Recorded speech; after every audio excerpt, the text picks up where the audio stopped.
NathanIvy.com. Mr. Ivy know the show must go on. And for Cincinnati, man, I put on. Tunes made another flame beat for me to cook on. Raised dogs, closed fish, yeah, too strong. Team NI, chop it up at the chop shop. Top notch with the king flow, the hot shot. Cop squats in, listen to the real, jumping like hopscotch. Nobody harder than, oh, no, think not. Not only citywide, but nationwide. Superlative, keep it locked like them Haitian guys. Put the truth in the airways, we talk about it. Brand new like them templates, let's be about it. Who got the info by the AM? John O. B. the rapper, got them jamming when they play him. Staying in my lane, they ain't gotta okay him. Who the host with the scoop? Yeah, they gon' say him. Ivy, so superlative like a bag of Grippos. Show you where the bricks at, Cincinnati red tag. One time where my people at. Team NI where my people at. It's the 513, yeah, you know the flow. What's the word, Nate? Let them know the show. One time where my people at. Team NI where my people at.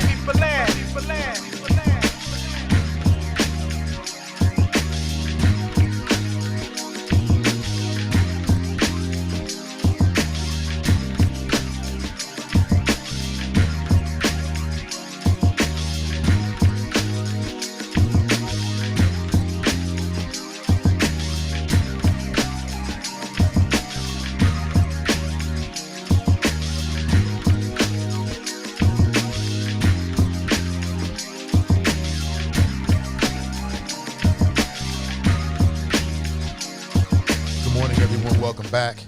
Hope you're doing well. Good morning, come on in. It's a beautiful day in the neighborhood. Great to be alive. We are broadcasting live from the greater Cincinnati area, a secret location. Good morning to you. Good morning to all the people that's in town for Black Tech Week, or maybe you're in town for the festival. Good morning to you. Come on in. It's your lucky day. You came across a gem. It's the Nathan Ivy Show. Good morning to you.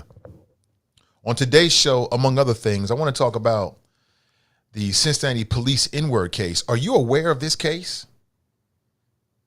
Did you know that this is currently in the court right now? Kicked off yesterday. You're aware of the details. We'll talk about it. A black officer and a white officer, while on duty, both used the N-word, but they received different punishment. And now both of them are claiming that their due process and rights were potentially violated. It could cost the city some money. And as I've been reading the different news reports about this, what I realize is that, local mainstream media is doing a disservice to this story. They're doing a major disservice to this story because they're not peeling back the onion enough for me. And what I mean by that is if you have a black officer that used the N-word and a white officer that used the N-word, I would say both are unprofessional. Like, there's a certain way that you should conduct yourself when you're on the job, period. Especially if you're a police officer and you represent the entire city. And especially considering, all of the racial history and dynamics between police and black folks. So whether you're a black officer or a white officer, I think you should check the way you talk, period. This is some things that should not come out of your mouth, period. However, if a white officer used the N-word and a black officer used the N-word, it's not the same thing. Now, I already know where this conversation is going. I'm here for it. I'm built for it. I'm ready for it. I want to get into it this morning, but I'll give you more of the details in just a little bit. Good morning to you. 513-873-7134 if you want to transform your brain waves into digital talk radio waves this morning. If you want to transform your brain waves into digital talk radio waves this morning. Good morning to you. I hope you're doing well. Wherever you are in the world, hope you're doing well. Again, you could be anywhere in the World Wide Web, but you choose to be with me this morning, and I appreciate it. As we get things started, today's show is brought to you by our good friends over at Renew Community Church. Good morning to you. They offer a Sunday morning masterclass. It's live stream on their Facebook page and on their YouTube page, and you should check them out. They're not trying to convert you. They're not trying to convert you in a religious way. They're trying to give you the tools to live your absolute best life. It's a crazy world out here, and everybody needs tools to deal with it. Good morning to you. Some more than others are different tools, depending on where you are in your life and who you are. I get it. Check them out Sunday morning at 11:45 Eastern Standard Time. And the good thing about it being digital, meaning that it's on the internet, is you can pick it up anywhere in the world, Craig. You might be traveling. You can pick it up. We might have some out-of-towners in town for the first time, checking out the flow. I appreciate you. Good morning. So you're in for a treat. Or you're going to be pissed off in about 15, 20 minutes. I mean, it could go either way. It is what it is. You know what I'm saying? If you're looking for somebody that's going to try to mollify your opinions and try to make everybody feel good, you're in the wrong damn place. That is not me. If you want to have some straight talk on people, politics, and pleasure, if you want to hear a talk show host who knows who he is 100% and is confident in what his opinion is, that's what you got. That's what you got. If you want me to hold your hand and tell you everything's going to be okay, you're in the wrong spot. All right? You're in the wrong spot. So, choose what you like and decide accordingly. Either way, I'll be here. Good morning to you. Good morning. It's beautiful. Oh, my God. It's so great outside. I want to say again, man, I just love the fact that Black Tech Week is in Cincinnati. We spent some time yesterday talking about it, and I just can't underscore enough, I think, the potential importance and impact of Black Tech Week. I think it's dope. I think that if you have a summer camp with children, especially black children, then you should prepare to take your kids to summer camp in the years in the future, like the years coming up. You should take your kids down to Black Tech Week for summer camp. That's the kind of thing that black kids in Cincinnati need to see. They need to see black tech founders. Everybody trying to get a job. I mean, it depends. On some levels, bump that. Create your own vehicle. Create your own vehicle. And when you can see somebody that looks like you doing some amazing things, then what does that do for you? It makes you feel like you can do amazing things. So, I mean, I think it's a huge opportunity. You got black tech. That's technology. That's what tech is for. Technology founders in the greater Cincinnati area in downtown all week long. This is an absolute amazing opportunity. It's an amazing opportunity if people take advantage of it. So it may be too late. I know they sold out. It might be hard to get in some of the stuff, but you can prepare for next year and the years to follow. You know, my son goes to a CRC summer camp. They went to freaking jungle gyms. And I get it. The jungle gym people, ease up. I ain't trying to hate on you. I like jungle gyms when I'm shopping. But I don't want to do that with no damn summer camp. My son came home. He was thoroughly unhappy. And he should have been, because that's boring. Now, had they taken my son down to Black Tech Week? I don't know. You know, he might have sat in the audience and seen some people doing some amazing things. And who knows, he might have started his own tech company one day. You don't have to be 18 to start a company. You don't have to be grown to start a company. You can start a company right now, no matter what your age is. Also, for my people that's older, a little long in the tooth, I know how it is with some of y'all folks, man. I know how the world works. You get stuck in these cycles. You feel like whatever your life is, what it's always going to be. I don't believe in none of that. I don't believe in any of that. There's nobody in this audience listening to me right now that can't do something new tomorrow. There's nobody listening right now that can't change the trajectory of their life. So I think this is an amazing opportunity. You got all kinds of people doing huge, major things in this city right now. Right now, they might be listening. You might hear it later. And it's an amazing opportunity. So stop with all the belly aching and the complaining and the moaning and the whining. It's a time for everything. But, you know, when you get opportunities like this, you got to take advantage of them.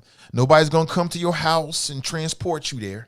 This is an amazing opportunity. This should be a major destination for Black Cincinnatians moving forward, even if you're not even thinking about starting a tech company.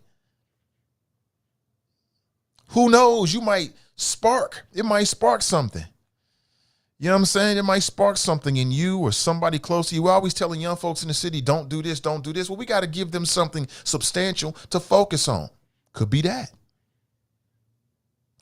Some of our young people in our communities, man, they got that entrepreneurial spirit, but it might be directed in the wrong way. Well, here's a positive way to direct it. You can learn about a whole world of stuff that's going on down there. Absolutely amazing. So check out Black Tech Week. Like everything else in this world, it only means something if you take advantage of it. Simple as that. Good morning. I mean, I know we got the singing and the dance, and that's great. Have a good time, but you got some folks out there that have founded what will be multi-million-dollar companies. And I ain't joking. I'm talking about multi-millions, if not tens of millions, if not hundreds of millions of dollars. They're Black and they're in Cincinnati. So what you going to do about it? You going to sit at home complaining and whining and crying, this white man and Black man, bump all that. But I'm speaking to the choir. I already know. I'm speaking to the chop shop.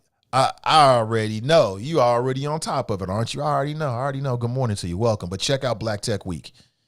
All right. If you can't go this year, put it on your radar screen for next year. I've been telling all my family members and friends, I'm amazed at how people don't even know about it. I ain't never heard of that, Nate.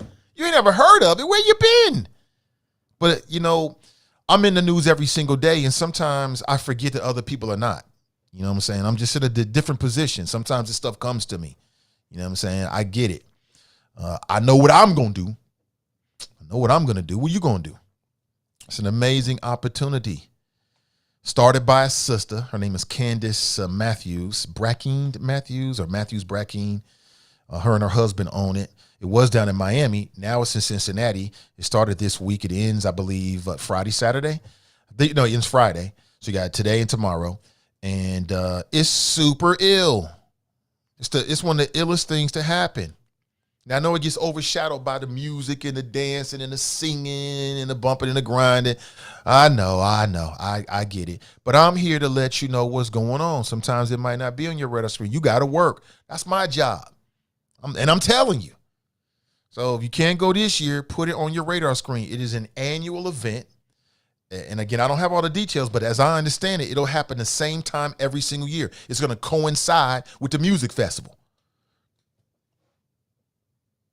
So I know a lot of Cincinnatians, some don't like to go down to the music festival. Well, don't go. Go down to this. Go down to this, man. This is great. I loves it. They could have went anywhere in the world, but the team behind it, I believe they have deep roots in Cincinnati, so they brought it here. And I think it's a great place for it because you've got a startup community here. Now, we're not quite Silicon Valley, nowhere near it, but there's a thriving startup community in Cincinnati that's bigger than just Mortar. Like, Mortar plays a significant role, but there's a lot of institutions.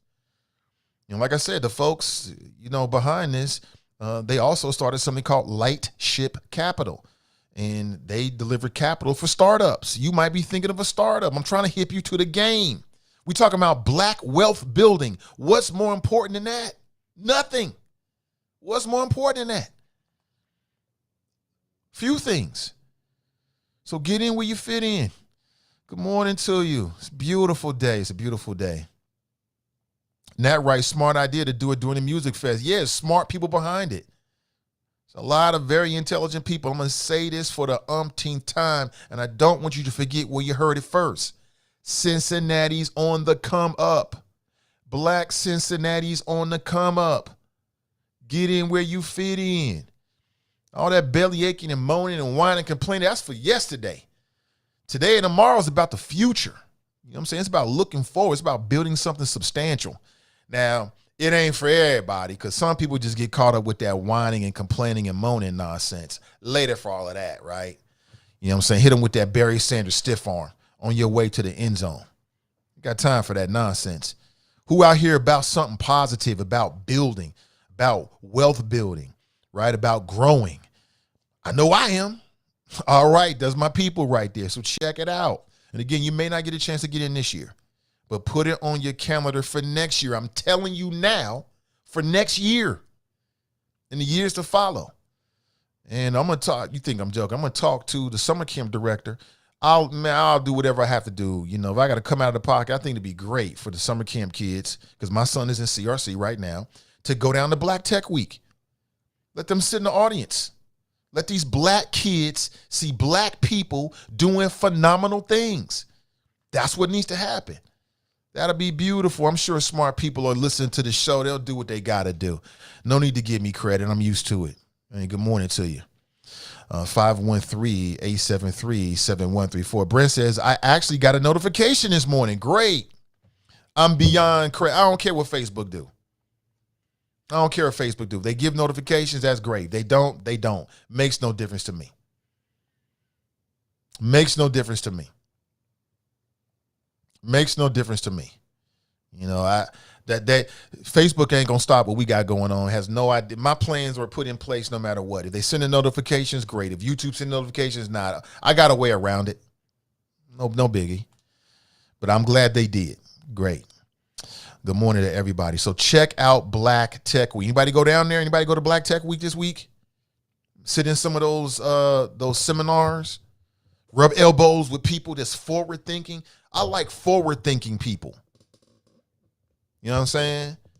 I like creators. I like people that think about what comes next.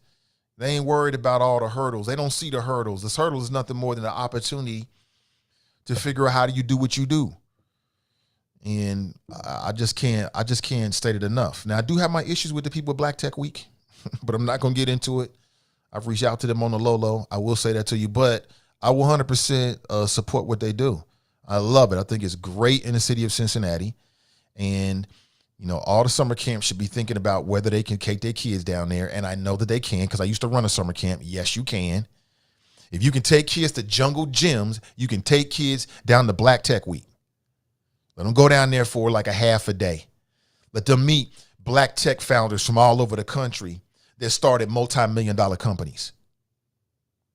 Some of these folks, man, like I tell you, I was talking about this sister, who I think she speaks today. Her name is Dawn Dixon. This sister's from Columbus, man. What she's doing is absolutely fabulous. You got people from Cincinnati that's doing fabulous stuff. I mean, absolutely amazing stuff. The kind of stuff that makes you just sit like, wow, that is dope.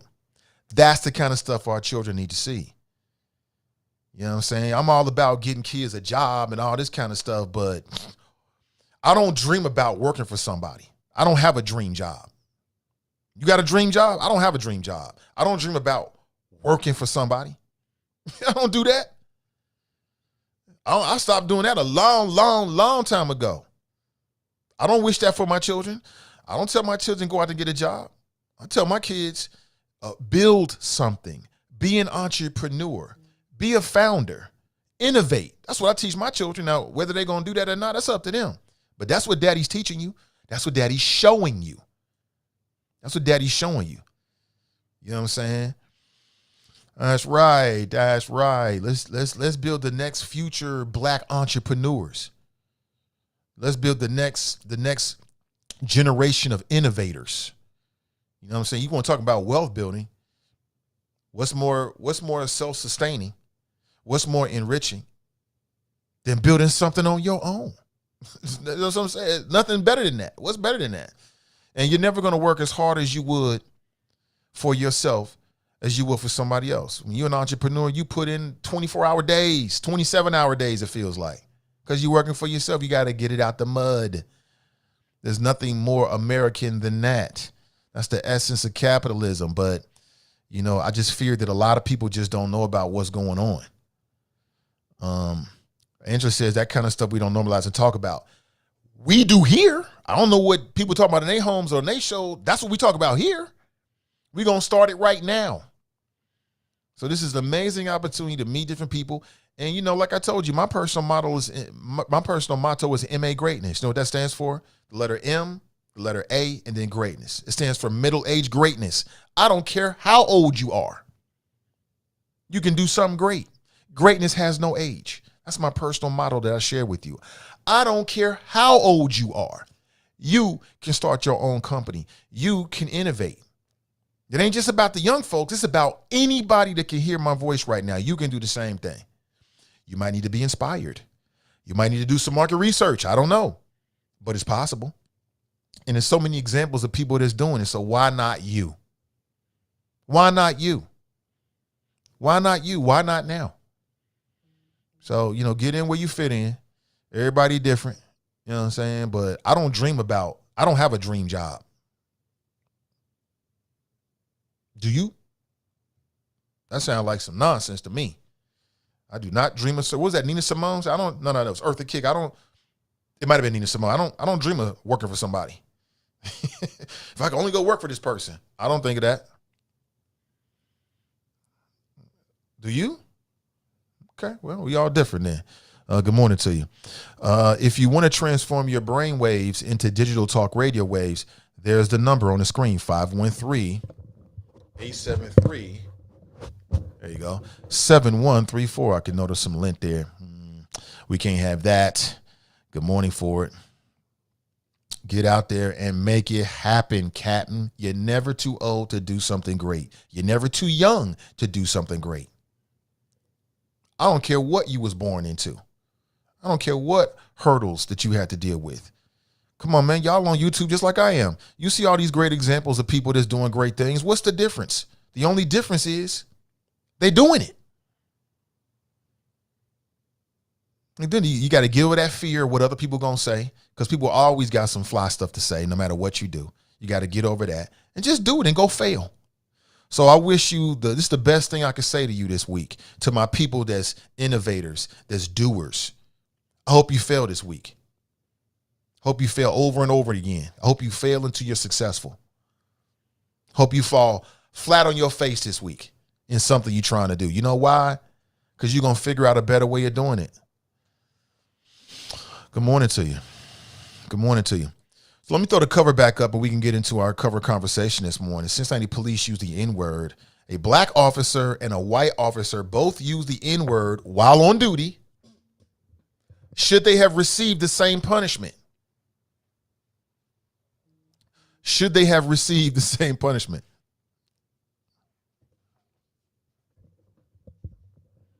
Good morning, son. I'm not going nowhere today. You're not, I know.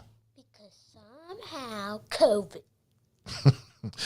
He has to stay home today because of COVID at his And CRC. tomorrow. And tomorrow. That's the right thing, man. How you feel? And tomorrow we were supposed to be going to urban air. I know. Daddy will take you. Daddy and your sister will take you to urban air. When? Soon. Now, this weekend's going to be really busy. I'd love to take you on Friday.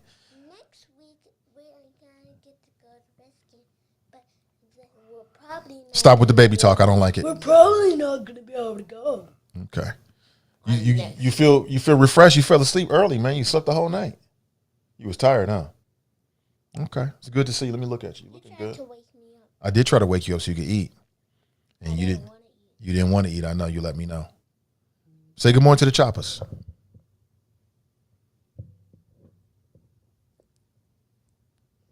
We don't want to see your tongue. We don't want to see your tongue. Anything else, bud? Can I get back to work? What's up, choppers? Now we gotta do. Get to the chopper! It wasn't right. Go! Get to the chopper! Thank you, son. That's my boy. It's a family show. What can you say? It's a family show. What can I say? Good morning to you. But let me get back to the cover story here. Cincinnati police officer, two of them, a black officer and a white officer, used the N-word. Should they have received the same punishment? Let me give you the details of the case. So you had a black officer named Donte Hill. And this happened back in 2018. It was a few months apart. It both happened in the neighborhood of Roselawn. If people in Cincinnati, you're probably familiar with Roselawn. So just to give you the backstory. 2018, a couple months apart with these two incidences. Both, as I understand it, the incidences were caught on the body cam, right? Whoever came with the idea of body cam, woo, great idea. Great idea. Like all these things that have happened, we never would have known about because we would have had to take the officer's word for it. And, you know, sometimes officers lie.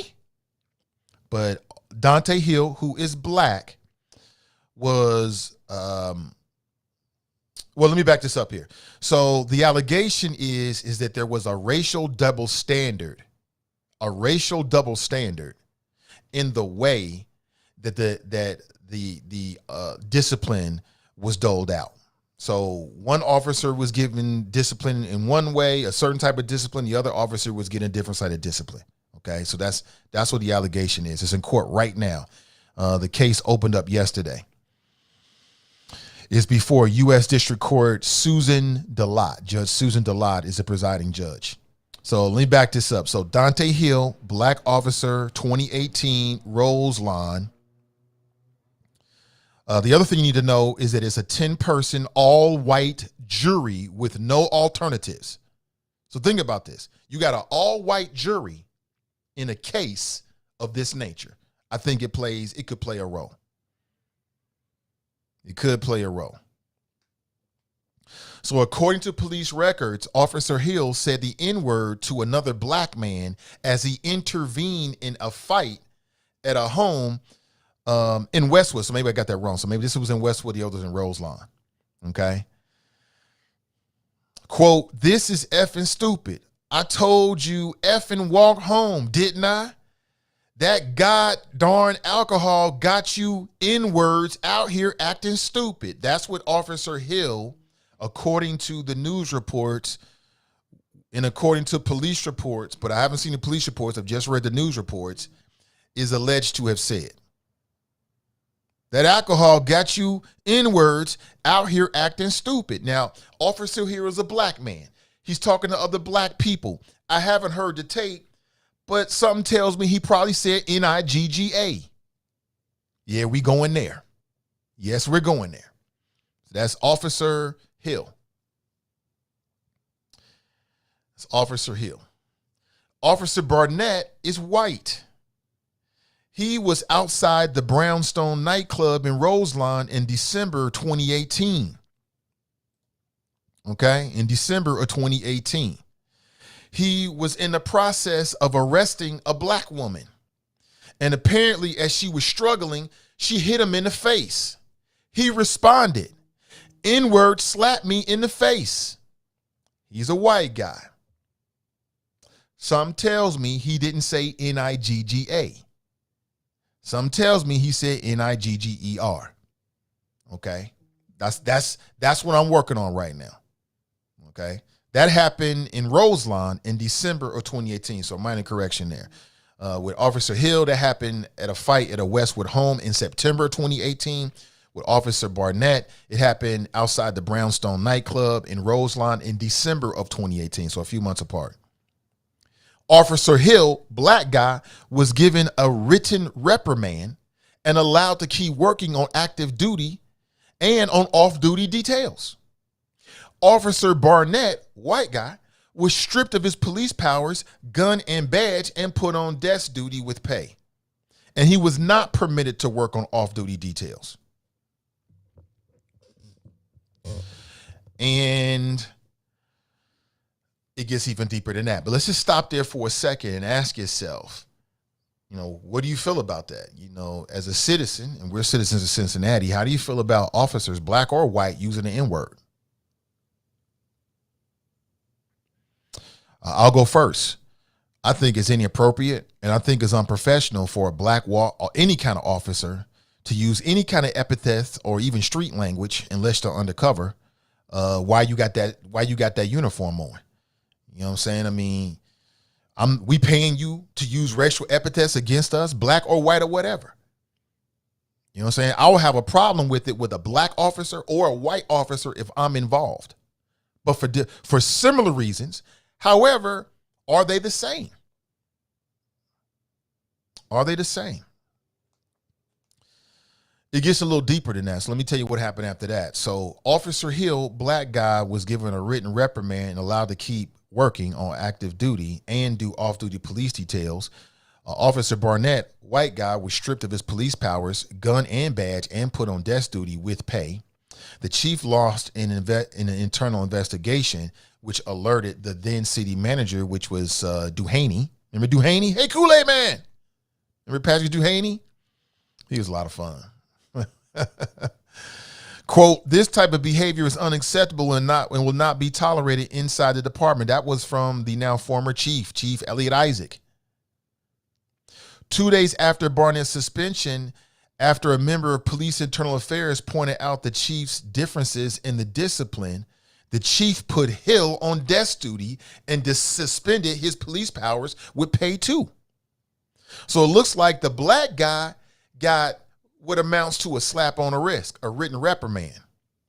When the differences in the discipline that was doled out was brought up, the chief went back and retroactively gave more harsher penalties to the black guy.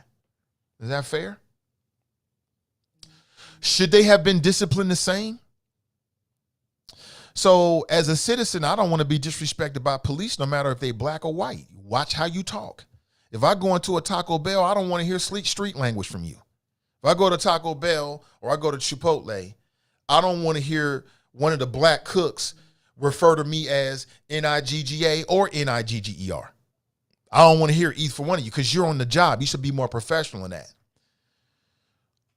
But maybe the reason why the chief initially gave different discipline is because he looked at it differently. You got a black guy who refers to another black guy and says, man, y'all N-I-G-G-A's is tripping out here.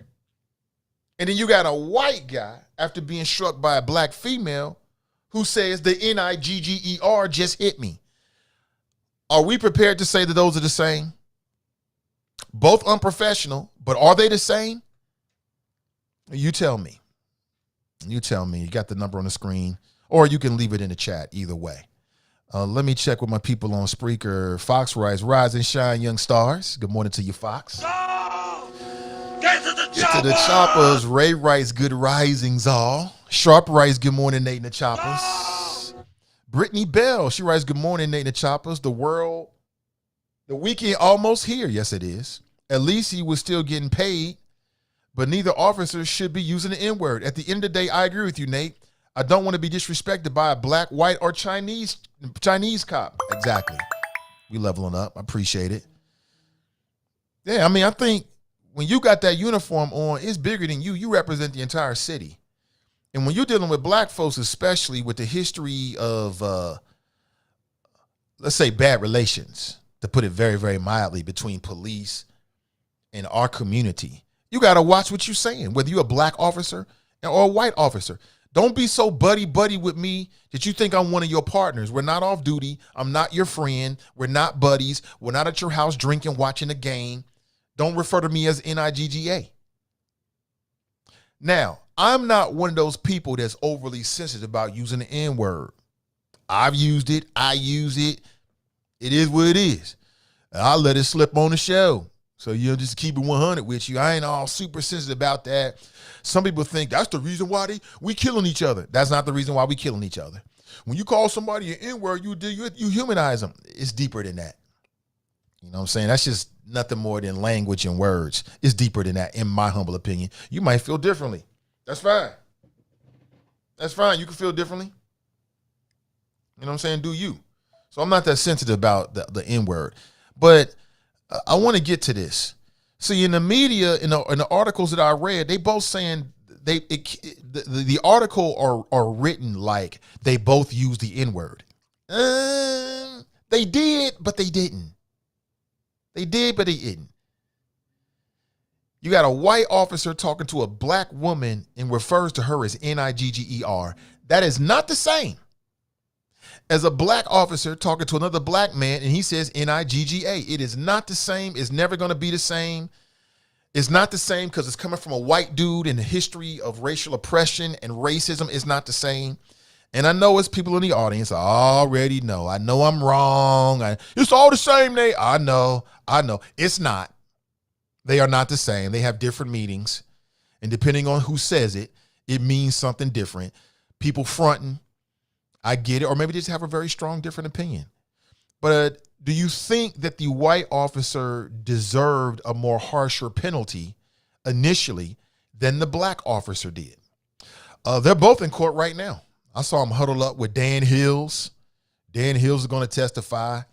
Both these officers are looking for some relief because they feel like they have been done wrong by the city, by the Chief Elliot Isaac.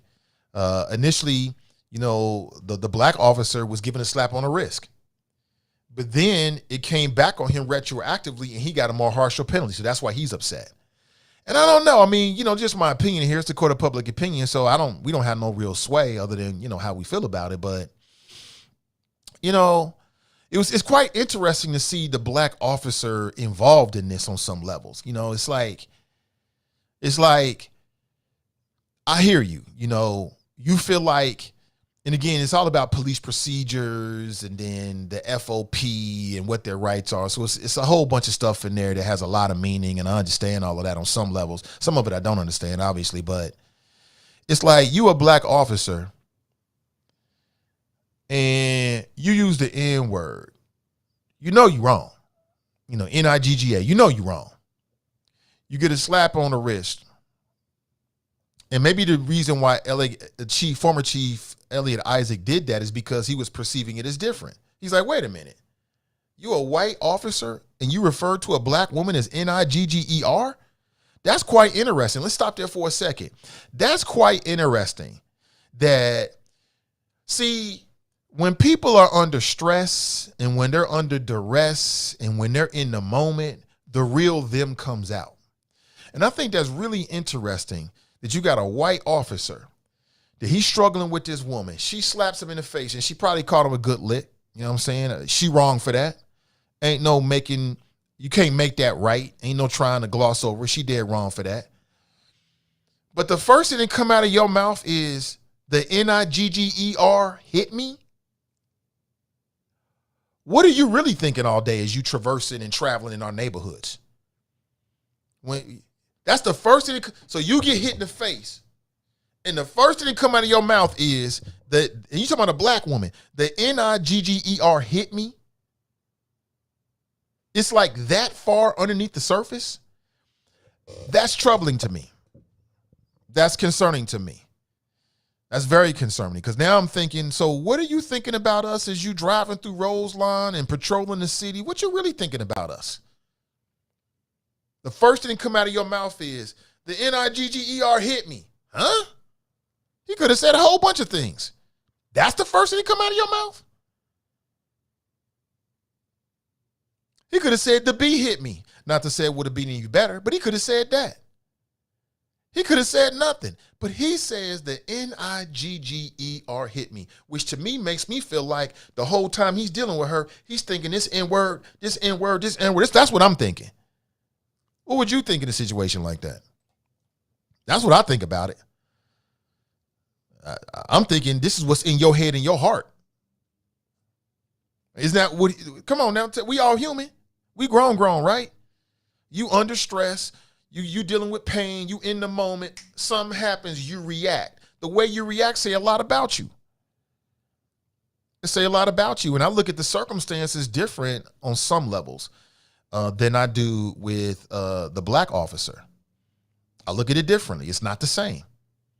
It's worse coming out the mouth of a white man. Let's keep it real.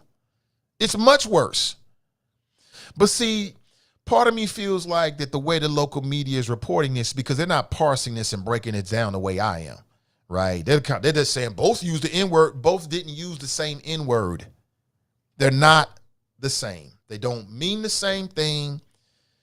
They don't have the same history. They can never be the same, especially when you got one, at one point is coming out the mouth of a white officer with a uniform on. It is not the same. Does anybody agree or disagree? What's your thoughts? Should these two officers have received the same type of discipline? And it was quite interesting to see them all. I watched the news reports and they had some clips of them in court. It was very interesting to see them all huddled up together. You see this black officer and I'm looking at this man like, I don't know. There's a part of me, whether I'm right, wrong, or whatever, there's a part of me that's got a problem with this officer, this black officer. I can't say fighting it.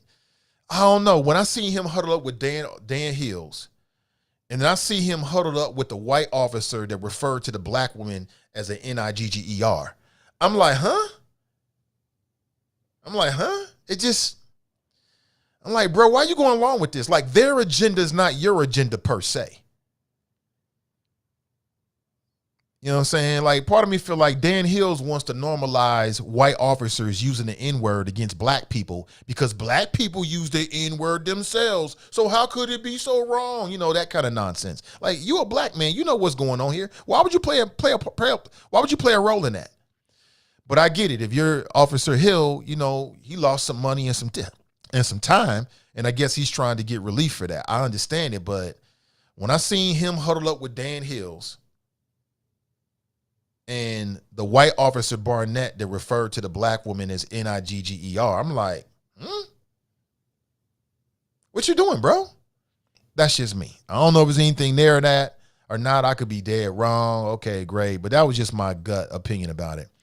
But you tell me what you think. Good morning to you. Angela writes, if it's policy, they should receive the same discipline. Yeah, I figured people would say that.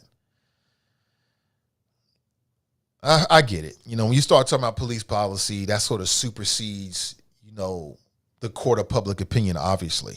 I get that.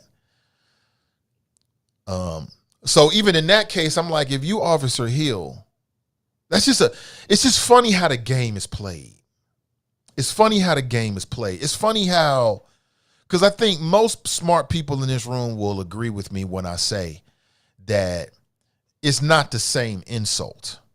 It's not the same insult.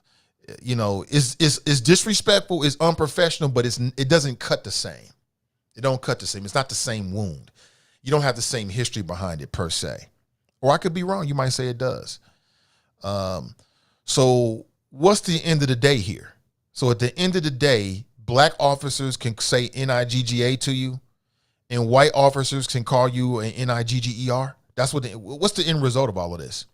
I think policy has been put in place afterward. We'll get into that in a second.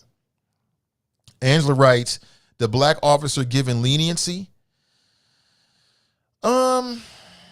That's what the white officer, I believe, and perhaps the FOP and Dan Hills are saying. But I don't look at it that way. I think that, in my opinion, again, police procedures and their contract with the union in the city, that's what's going to supersede all of it. But in my opinion, I understand why Chief Elliot Isaac gave them different discipline. I understand why. Because it was different infractions. It was different. I get it. Brandy writes, good morning. Nat writes, all-white jury. That's right, Nat. It's an all-white jury with no alternates that's going to decide this case. Now, how's that even right? How you got a case of this nature in Cincinnati and you got an all-white jury that's going to make the decision? That's fair. That's fair. You ain't got no black people on the jury? I'm sure that's exactly what the attorneys for these officers was looking for. Because, I don't know, I can't speak for white people, but perhaps white people are going to look at a white officer using NIGGER the same as a black officer using NIGGA. Are we clear on that, though? Let me back up here. Are we clear that there is a difference in those two words? Are we clear with that? Can we all agree on that? Can we all agree that NIGGER coming out of the mouth of a white officer is not the same as NIGGA coming out of the mouth of a black officer? Can we all agree with that? You let me know. Angela writes, because that's how we talk. Brent writes, white people should make decisions on what's racist or not because they have historically bad track record for identifying racism. Maybe you mean should not. Charles writes, Grand Risings, Nate and the Choppers. Good morning to you, Charles. Brent writes, paraphrase from D.L. Hughley. Okay, I must have missed that. Deborah writes, good morning to the Choppers. Susan writes, I wonder if they call the people that have been arrested as witnesses. Well, as I understand, they call both of the comments on body cam, so I don't know. Let me see. Nat writes, neither one should be using the word in a professional capacity, but it's obviously worse for the white dude to say it. Correct, Amundo, Nat. Let me see. Queen Maxine writes, Grand Risings. Good morning to you. Kamikia writes, the department had to treat them equitably, but it's not the same. Brent writes, yes, the cops should be disciplined the same. You are a public servant financed by my tax dollars. Angela writes, but black folks should get a pass to disrespect. I don't know what that means. I don't understand what you mean. I don't think the brother got a pass. I mean, he got disciplined, but I think that Chief Elliot Isaac, being a black man and understanding the differences in the word, he disciplined them differently based upon what he thought was the impact. I think he was right. That's just my opinion. I think Chief Elliot Isaac initially was right. I think they both should have been disciplined, but I don't think it was the same at all. Not at all. Angela writes, we have goofy logic. Yeah, we do. You're right about that. Kamikia writes, there may be differences in the disciplinary records of the officers, so I don't think the punishment has to be the same, but it should be equitable. Charlie Wimber's in the house, says he's on the treadmill up in Columbus. Getting it in, huh? Susan writes, the white officer also simultaneously assaulted the African-American woman that he arrested and used excessive force. Therefore, his use was more egregious. James Jameson, what's up? He writes, hello, everybody. What up? Angela writes, people don't know others' tolerances or preferences. You can't apply your use of the word to another. I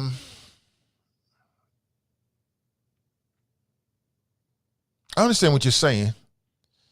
But in my opinion, there should be a difference. Like I said, I don't think if you're a police officer, you should be using any kind of street slang on anybody, any race. You should be acting professional and talking professional. That's just me. Across the board. You know, leave the street language for when you off duty. You know, do that at home with your boys when you're watching the game. Or you talking with your family at the barbecue or something. Do all that stuff then. Okay? Not on the job because it's unnecessary. But I would expect that from anybody that works for the city. Sanitation workers, city hall workers. It really makes no difference. However, they are not the same. They're not the same. The kid writes, the professionalism. James writes, why do you have a stupid no-no word? If people have a word and told you couldn't say it, you wouldn't like it. Put the word to bed. You talking about put the N-word to bed? Why do you have a stupid no-no word? If people had a word and told you couldn't say it, you wouldn't like it. Put the word to bed. If white people had a word and told you couldn't say it, you wouldn't like it, but put the word to bed. I don't know what the hell you're talking about, James. Could you say that again, please? I don't really understand what you're trying to say. It seems like you're arguing that I don't know what the fuck you arguing. I really don't, excuse my language. I don't know what you arguing. Could you restate that, please, James? I don't understand. Angela writes, do we tend to use that when we're happy with someone's conduct or when we're disappointed? It runs the gamut. It runs the gamut. Let's be real. Let's be real, Angela. It runs the gamut. It depends on the individuals. You know, I've heard black people use that, and I've used it when I was happy. I hear my son. And I've heard black people use it when they were upset or angry. I've heard it both ways.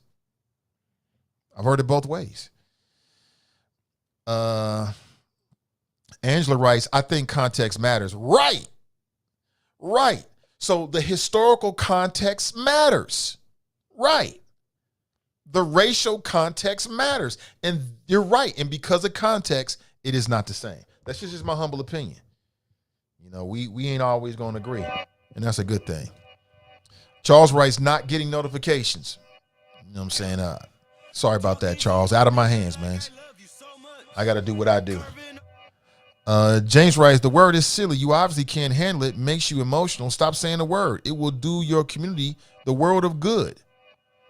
The word is silly. What word is silly? The N-word is silly? First time I heard that. You obviously can't handle it. It makes you emotional. Stop saying the word. It will do your community the world of good. Would it? I don't know if I believe that. James writes, is this live? Yes, we are live, James. That's what that little live button up there means. But you're on YouTube. But still on YouTube, it should say live. But yes, we are live. Broadcasting live from beautiful Cincinnati, Ohio. I don't think the police should be using profanity. What other public sector job is that acceptable? I agree 100% across the board. I call it street language. Now, you know, that's why I say street language, because humans gonna do humans. So you might have a situation where an officer says, get the hell out of here. Is that profanity? Some might say yes. That doesn't really bother me that much depending on the context. Charles writes, ER represents hate and disdain, whereas IA is represented as a term of endearment. Even when using anger, the A is still not on the level of the ER. Correctamundo, Charles. Correctamundo, Charles. Thank you for saying it. Correctamundo. When using anger, the A is still not on the level of the ER. Absolutely correctamundo, my friend. Correctamundo. 100%. The history of the ER, what is that? Suffix? The history of that ending right there could never compare to the history of the A ending. I'm sorry. It's just ain't, it'll never be the same. We could never make it the same. Now, some people try to do all that. I know, like, it might have been like the national chapter of the NAACP. They ceremoniously buried the N-word and all this kind of stuff. You know, that worked great. That worked just perfect. Everything's been better since then, right? Linda's in the house. She writes, grand risings, good people. Same to you, Linda. Good morning to you.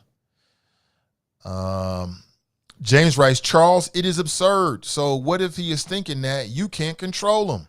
Susan writes, exactly. Tracy writes, so what did the black cop mean when he said y'all out here acting like some N-words? Didn't sound complimentary to me, both derogatory. Let's not act like we don't understand that the N-word has multiple meanings. Let's not act like we don't know that, Tracy. You already know that.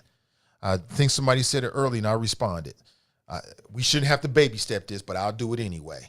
The N-word, N-I-G-G-A, that is used in rap videos and among black people has multiple meanings. We already know this. We already know that. Sometimes it's used as a term of endearment. You can hear brothers, like biological brothers, refer to their brothers and their sisters with the N-word. It's a street slang. It's like slang. It's slang. You know that. And at the same time, those same people, depending if they're in a different context, can use it in a more aggressive fashion, in a more negative fashion. We already know this. And before somebody says, we the only people that take these words, it's not true. Because there's a similar word among Native Americans or indigenous folks. So that ain't true. I know we love to be so harsh on ourselves. That ain't true. Let me knock that off the board real quick. But I agree with you. Both are unprofessional. Both are unprofessional. You know what I'm saying? They're both unprofessional. Both can be derogatory, to your point. Both can be derogatory. But both are unprofessional coming from somebody who's got a uniform on. If I go out to get my trash, I take my trash to the curb and the sanitation dude refer to me as N-I-G-G-A, I'm looking at him like, you're getting too friendly, bro. I don't know you like that. You on the job. If I go to Kroger and one of the Kroger attendants use the N-I-G-G-A word, I'm a little bit, wait a minute, I don't know you. You're on the job. Why are you using this street language? Be professional. Angela writes, how many people don't wish to be called either? To those, it would appear to be the same in their definition. Yeah, there's a lot of people that feel that way. There's a lot of people that feel that way, and they're in their right to feel that way. You know, I've met people before, like, don't call me the ER or the A. They are well-intentioned into their belief. And I agree with you. To those people, it's the same definition. I've had those conversations with people over the years. So yeah, those people definitely do exist. Brent writes, so the white officer would have called her an N-I-G-G-A. Should she have gotten the same punishment as a black officer? Well, Brent, what do you think? What do you think?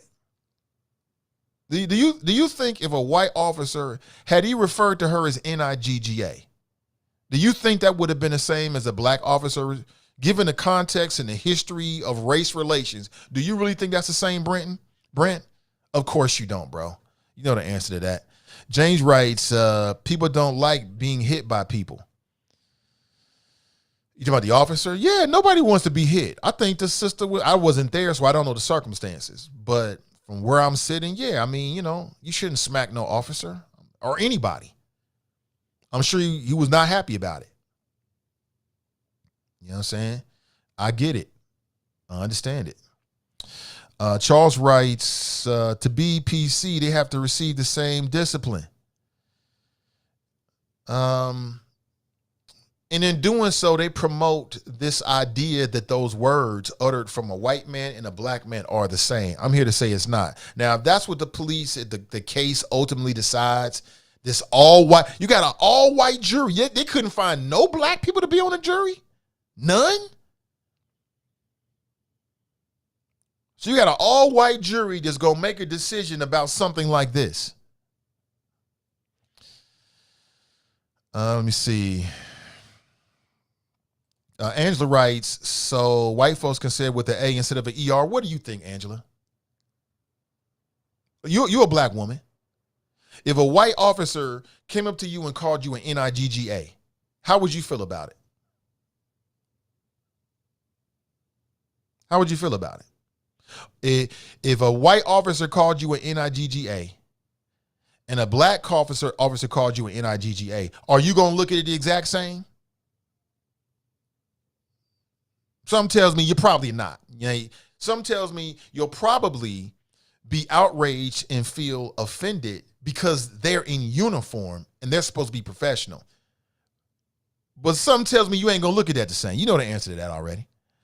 James writes, dude, you need to grow up. If you have, as a people, a sacred no-no word that strikes you in the heart when a white person says it, you got to get rid of the word.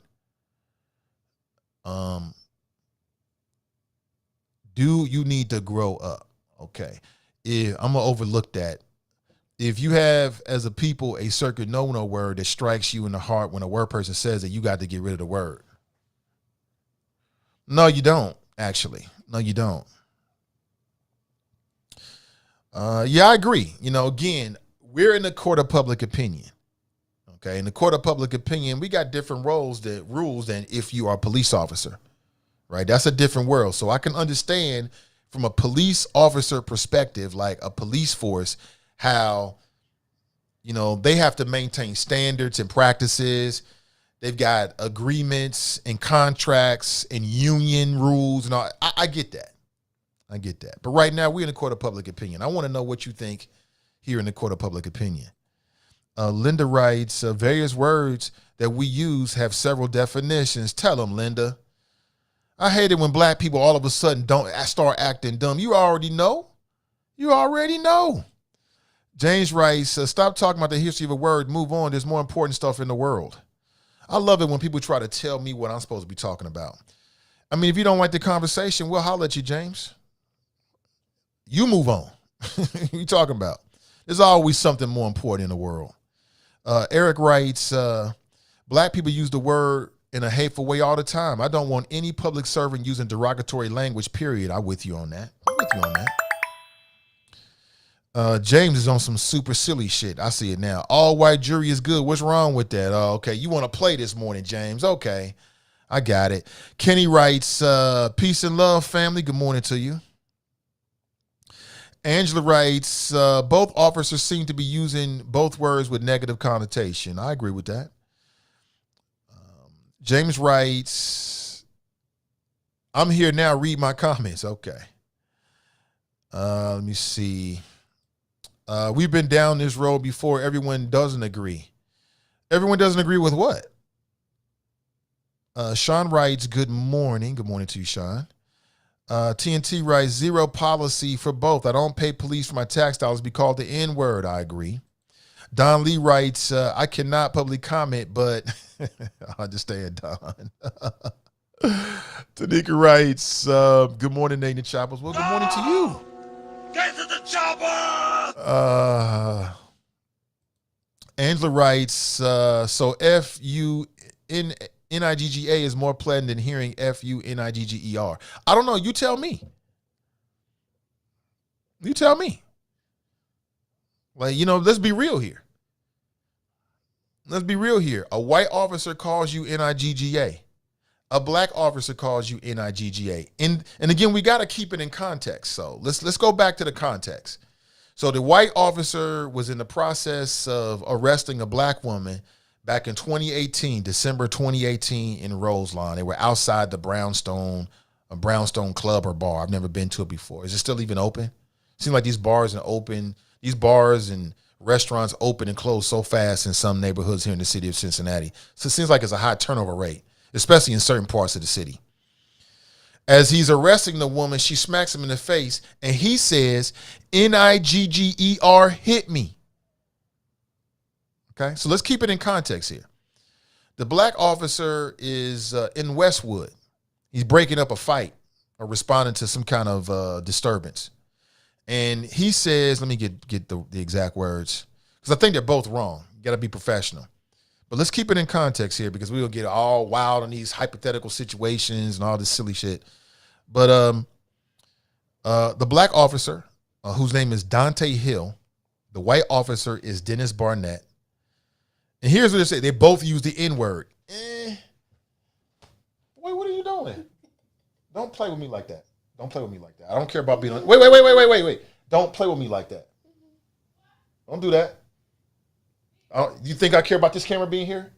Don't do that. I'm not to be played with like that. You can come in here, but hit me and all that kind of stuff. We're not doing that. Go do what you got to do. I love you. Yeah, I love you. But don't play with daddy. You know they don't care about this camera. These kids think I care about this. I don't care about this camera. I keep it 100. Well, that's my child. Don't come here doing that. I'm daddy. Keep telling these kids, I'm not your playpen. I'm not your son. I'm not your friend. He getting out of pocket because he think I won't say something because y'all here. He just don't know. I'm old school. Anyway, let me get back to this. So kids these days, got to do daddy stuff. Yeah, get your son. Had to be baddie. Had to put my daddy hat on for a second. These kids think because his camera on that I won't say what I got to say. He just don't know. He just don't know. You look into these eyes. You just don't know. Anyway, so where was I at? Okay, so I was telling you the context. So yeah, you don't do that with your father. I'm on the air. We don't play these games. These kids these days. Anyway, so now he's gonna be in his feelings. You know how it is. But that's all part of parenting.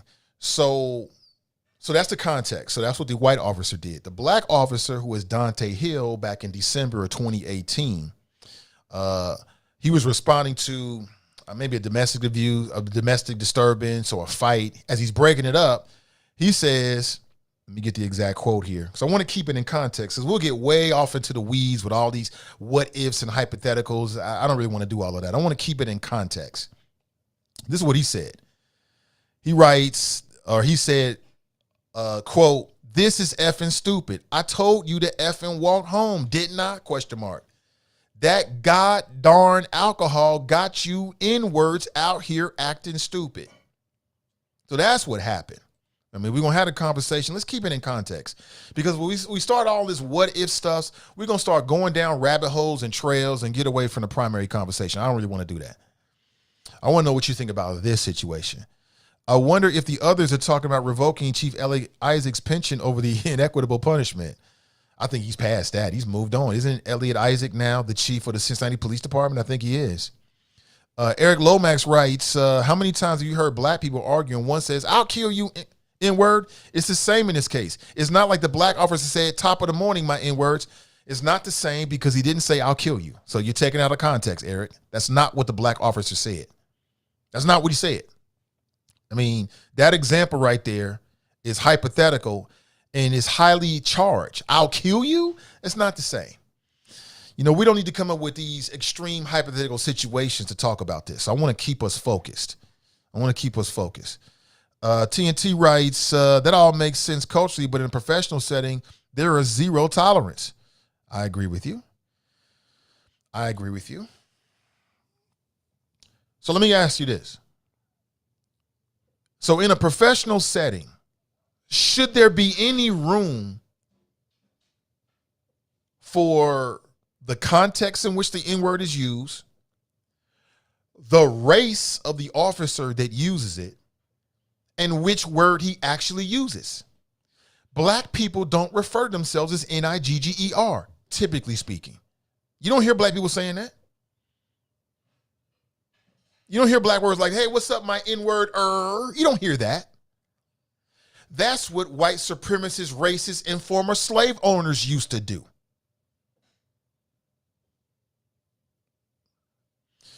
Nigga, of course, is a derivative, but, black folks have done that with food, culture, and words. We take the scraps and make it into something, endearing, like black. There was a term in which black was damn near a pejorative. Now black, everybody on some black excellence. We embrace black. It's the same thing. This is where I say it's very similar. It's very, very similar. That's how I look at it. So what I'm saying is, should the police, should they look at the uniqueness and the context of those words? Should they? Or is it, hey, it sounds like the N-word is the N-word is all the same. I don't care if you say Nigger, Ly.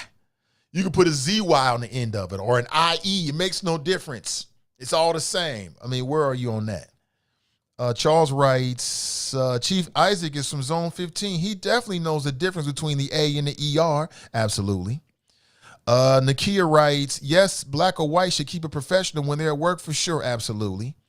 Kamikia writes, I think Elliot's initial decision was the right one as well. It's not the same. Does that align with the law and public policy though? Probably not. I'm with you, Kamikia. Right.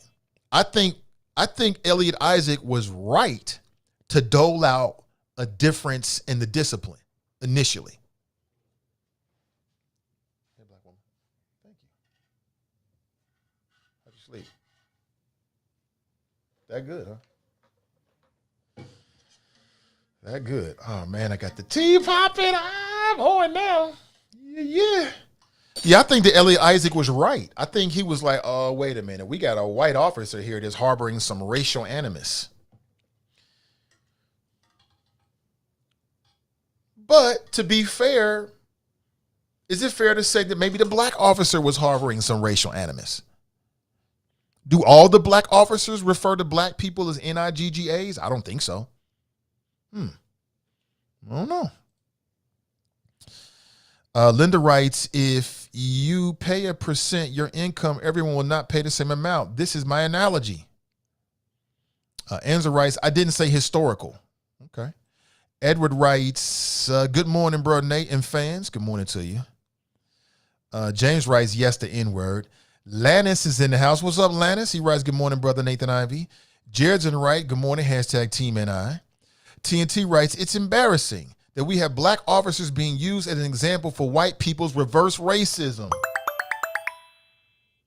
It is embarrassing. Like,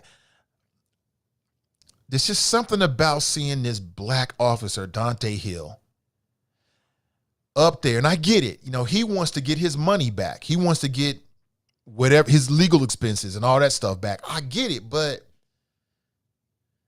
I don't know. It's just troubling to me that he's aligned with Dan Hills and sitting up there with the white officer that referred to a black woman as NIGGR as if it's all the same. You know what I'm saying? That's disturbing to me. That's disturbing to me. Angela writes, so y'all go around lovingly calling your granny NIGGA. Where are you getting that from? Whoever said that? And you tripping, Angela. Stop tripping. That ain't even the conversation. Let's keep it focused on the conversation. Again, like if we come up with these hypotheticals and what ifs that are completely out of the context, granny, who's talking about somebody's granny? If we go down that road, it's going to take us away from the primary conversation. I don't really want to do that, but I appreciate the flows though. I really do. Let's try to keep it focused here. Tracy, she writes, you don't have to baby step nothing. I answered your question. Yeah, I hear you. I hear you. Just want to keep it focused on what we're talking about here. I hear you. Everett writes, it's still a negative word. Okay. Charles writes, just because you can't comprehend the connotation and differences between the A and ER suffixes doesn't make them silly, James. Absolutely. Facebook user writes, in the case, the use was unprofessional. Also, neither officer used it as a term of endearment. But it is admonishable, and there would be any use of the white officer because he has no business something the word, period. Okay. Let's go straight to the phones. Good morning and welcome. Hold on one second. That's my fault. I don't have them plugged into the board yet. Hold on one second here. All right. Good morning and welcome. Thank you, dear brother. This is part of why I was trying to reach you yesterday. I am going to say, look for change in policy. There are two other non-black officers, white officers, who have been caught using the N-word. When those two cases that you just talked about happened, now Donte happened before the other guy, right?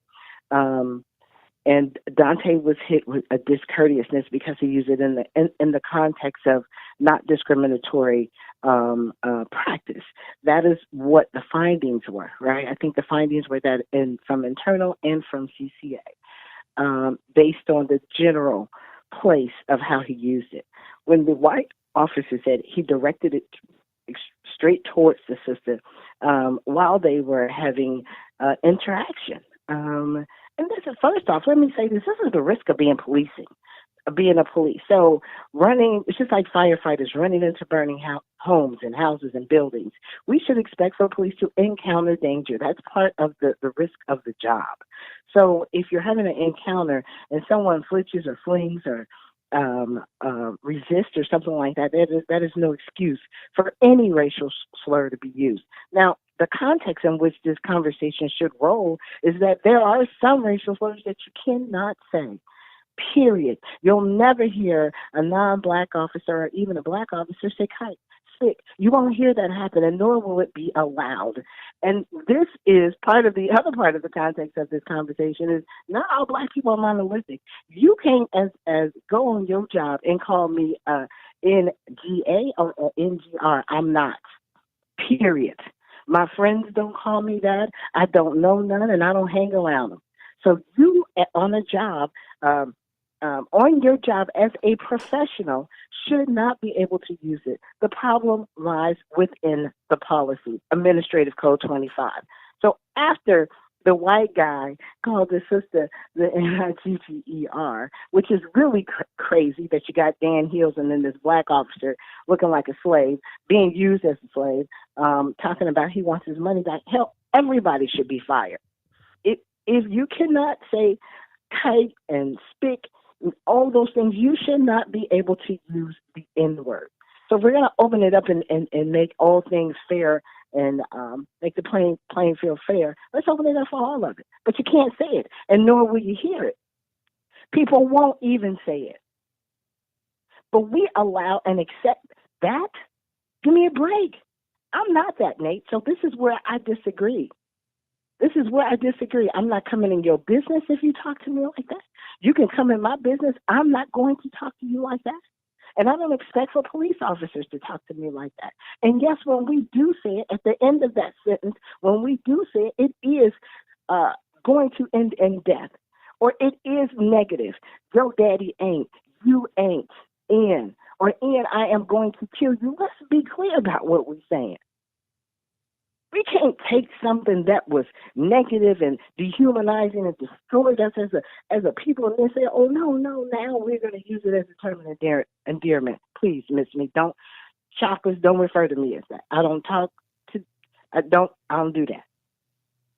And so now we have two other white officers. One was calling her car, having a nervous breakdown, going crazy, using the N-word while on the job. The other white officer at work, first she N-wording, saying N-wording. Excuse me, Nate, I'm sorry. So after the white officer said it, then city manager Patrick Duhaney changed the policy. We used to have zero tolerance. And this is what Dan Hills doesn't want, is zero tolerance. So he'll go and fight for the dumb-ish, creating racial-ish, and we're supposed to accept that? No, sir. That's not happening. So look for change in policy because now we have two other white officers who are going crazy. The other white lady was at work. She's going crazy. She's saying it. The one is fighting in arbitration right now because she was suspended per the code for 56 hours. The other white lady, her powers have been taken from her. So I'm pushing to have a change in policy because it should not be accepted on the job. What is the current policy? The current policy is you can say it once to Nate, and if Nate doesn't hear you or can't prove it, then, they could talk to you, have a little conversation about it, and then if you say it again and you can prove it, then possibly termination, up to termination. The policy is to be zero tolerance here. It's too much in between. You can call me ma'am, miss, hey lady, but that's all I get? I don't think so. Nope. No. So we're pushing for change in policy, Mr. Ivy. So if anybody enjoys being called that, then have somebody else do it, but from Cincinnati PD and all city workers. Now, this ain't just PD. It's all city workers. Right. So just understand what you're saying. So you walk in a building code, or you walk in a city hall. Hey, what's up? No. You'll never hear any other race of people has racial slurs attached to their name and say it is okay for you to call me that, for you to say that to me on my job, on your job, while you're serving me. So, sir, look for a change in policy. I disagree totally. I think it should be removed from AR 25 and any other place where it may rest that will give someone the power to call me something that I be, that I know has destroyed my people. So, what do you know about this officer?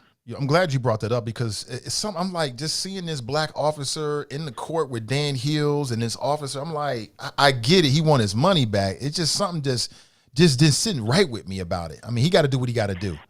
But I'm glad you brought that up because it seems like you was kind of picking up on it too. It's like you playing ball with these guys. Right. I Give get me a it. break. Seriously. I don't think that, I think he took his case, and I'm not for certain. I will have to do some more digging. I didn't even know where this came from and or why. I knew Dan Hills was upset when Elliott hit the white officer with discrimination, and he was right to use discrimination. He was right in filing the complaint on behalf of the sister. He was absolutely correct. Oh, and by the way, her complaint was sustained in CCA. It's unacceptable. We should not be trying to make room for people to talk to us any kind of way. No, just use professional language. Right. I don't know who you're talking to. Listen, for my tax dollar, it can't be. It's got to be the standard. Period. Don't call me, my children, my grandchildren, or anybody that I love and know that. So look for a change in policy. I think this is the most ridiculous thing. And you're in federal court. Chief Isaac's not even the chief anymore. Really? Come on. So for him to do that, I just I think it's crazy. And this is why we have to have body-worn cameras. This is why we have to have things so we can see.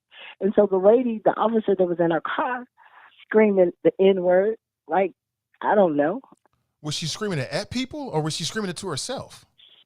To herself, she was having a breakdown. She was frustrated about a situation. This was caught on observation, just observing random body-worn camera footage. Wow. That they do now, based on the collaborative agreement. So if you want to understand people's behaviors, things escalate, people. So one day it's saying the N-word. Next day, oh, well, and yeah, I hit you, tripped you, choked you. And depending on what type of choke, it choked you out. Because you're N-word. Oh, well, you know, hey, you deserve to be shot because you're an N-word. That's what y'all say. Ain't that what y'all say? You better believe they say that. Mm-hmm. That's what y'all say to one another. And you don't say it in a term of endearment right before you shoot either.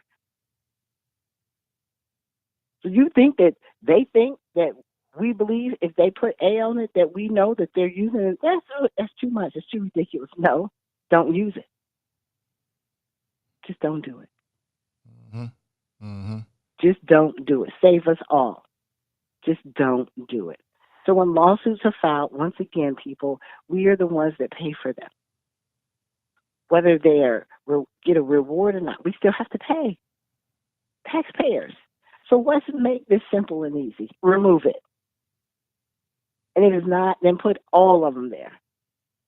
Because if you read AR 25, there are some that are left out. I wonder why.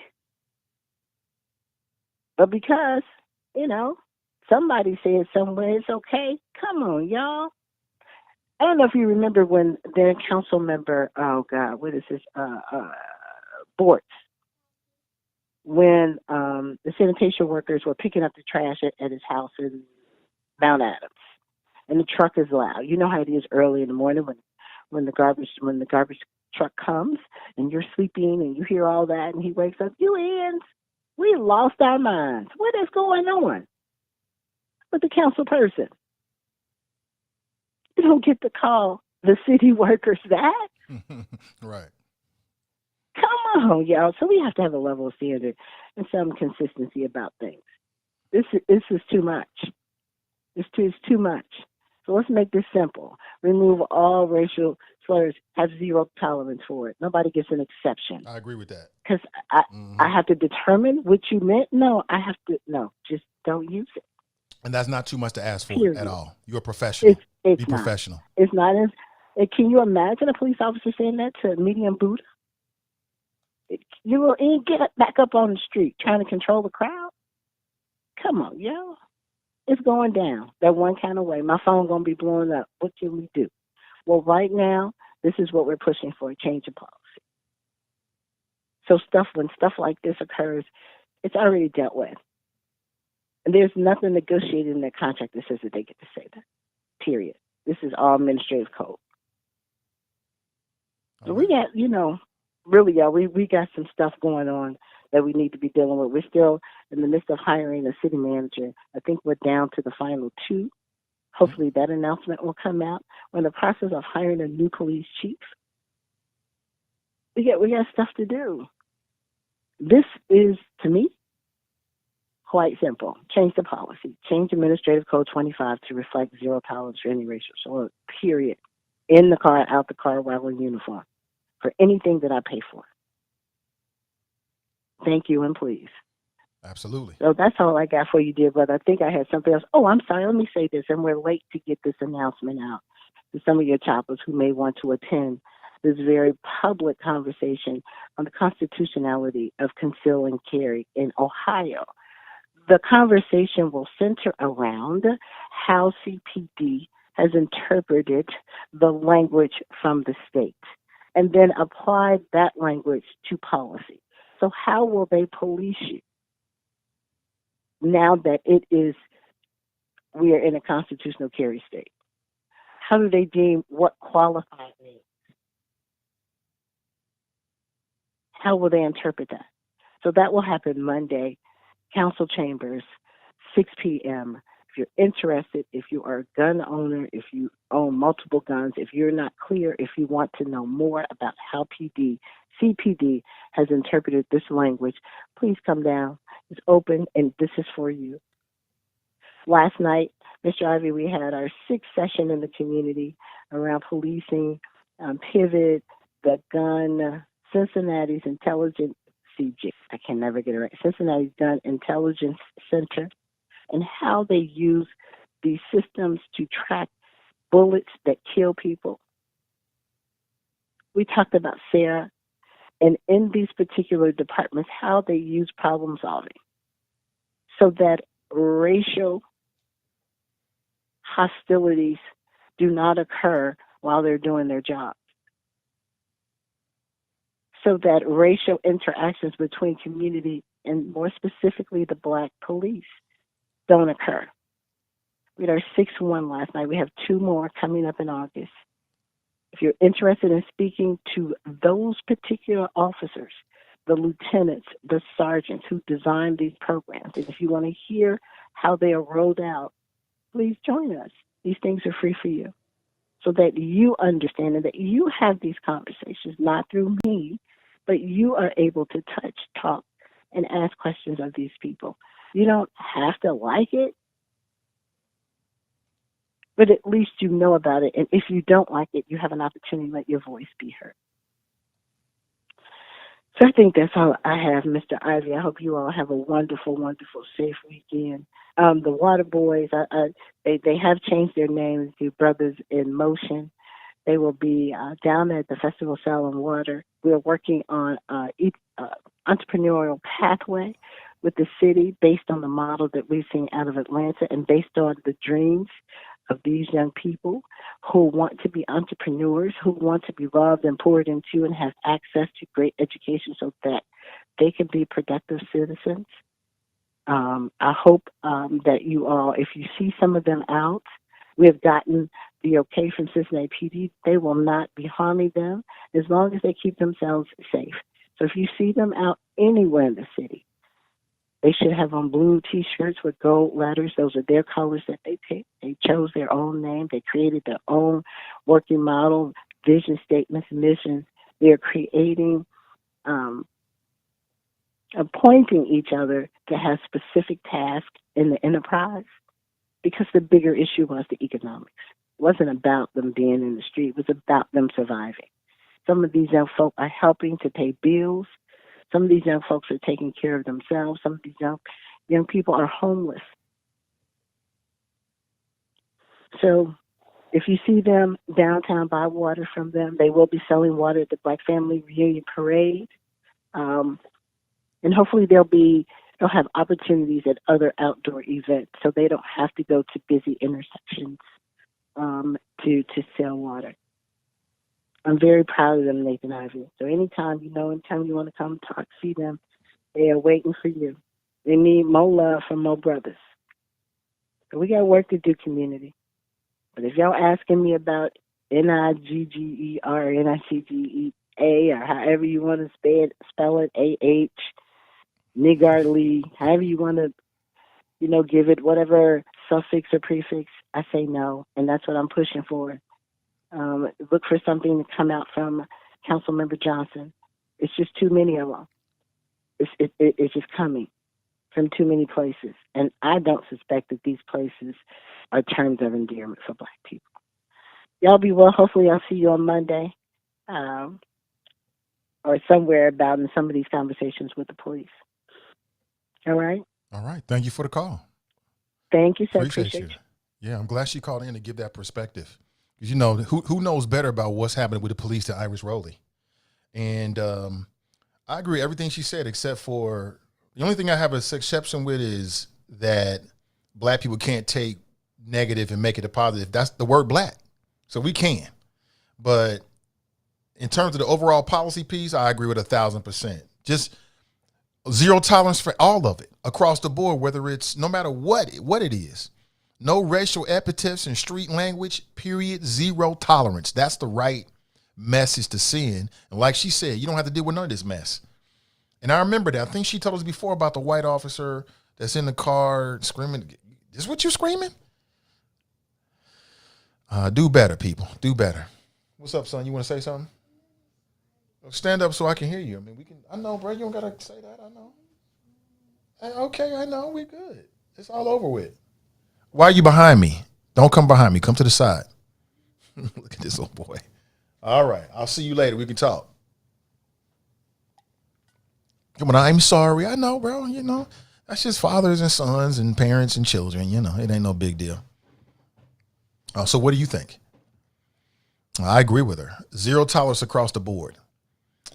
And I'm glad to see that she had the same observation about this officer as well. Why are you standing in the courtroom when Dan Hill's arguing this? But it is what it is. Let me take a quick break, everybody. We'll come right back. It's the Nathan Ivy Show. I'm live, I'm local, and I'm vocal. Don't go anywhere. We'll be right back. And I want to know what's on your radar screen when I come back. What are we missing? What should we be talking about that we haven't hit this morning? Don't go anywhere. We'll be right back.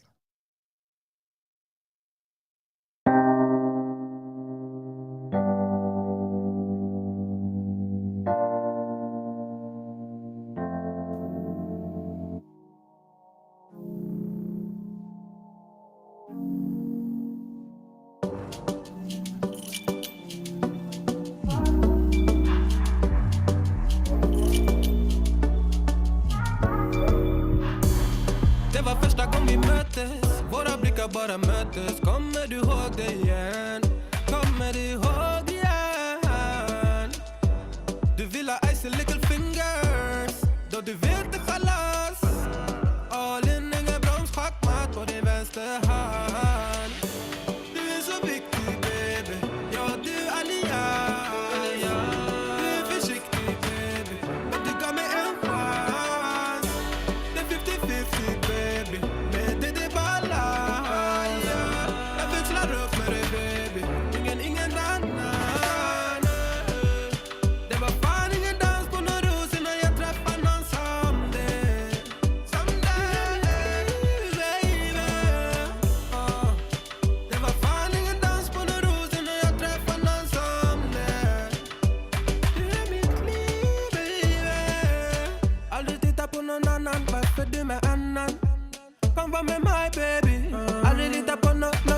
någon annan. Finns ingen annan jag vill ha min chakarinna. Måste och save ingen sinna. Jag kommer alltid ride with you. 100 gubbar klart jag die for you. Du är så viktig baby. Ja du alias. Du är försiktig baby. Men du gav mig en chans. Det är 50-50 baby. Men det är balans.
All right, good morning, everybody. Welcome back. Nate Ivy with you. Just a quick break. Want to get a word in, or at least see the promo materials for today's sponsor. Again, today's show is brought to you by the good folks over at Renew Community Church. They do a Sunday morning masterclass that you can tap into at 11:45 a.m. Eastern Standard Time. Good morning to you. You can tap in on Facebook and or YouTube. On Facebook, facebook.com/Cincy Renew. And on YouTube at Renew Community Church live stream. Good morning to you. So I want to talk about a few things that are on my radar screen that perhaps we haven't hit this morning. Oh, let me back up. I got to do this. Because if I don't do it, nobody else is. Hold on, where we at? Yeah. I want to remind you, I found out just yesterday that the Nathan Ivy Show was recognized as one of the 30 best morning shows, 30 best talk shows by a new website. They sent an email to me back in early July. I missed it. I'm going back through emails yesterday. I saw it. So the folks over at feedspot.com, they got good taste. That's all I can say. So look at what we're doing. We continue every single day. Good morning to you. Don't forget, Black Tech Week is in Cincinnati. This is an amazing opportunity to learn something new. You know, Sister Ira's just talking about the young entrepreneurial spirit of these. What's he called? Brothers in Motion. I love it. Perhaps they could benefit from going to Black Tech Week. That'd be dope. Now, I think their capacity for this year. But for next year, I want to hip you the game. You got Black tech founders, the founders of tech companies. You're talking about apps, websites, hardware, software from all over the country, if perhaps all over the world, that are in Cincinnati this week. This is a unique opportunity that we have been blessed with, so to speak, and I want to make sure that you know all about it. Good morning to you.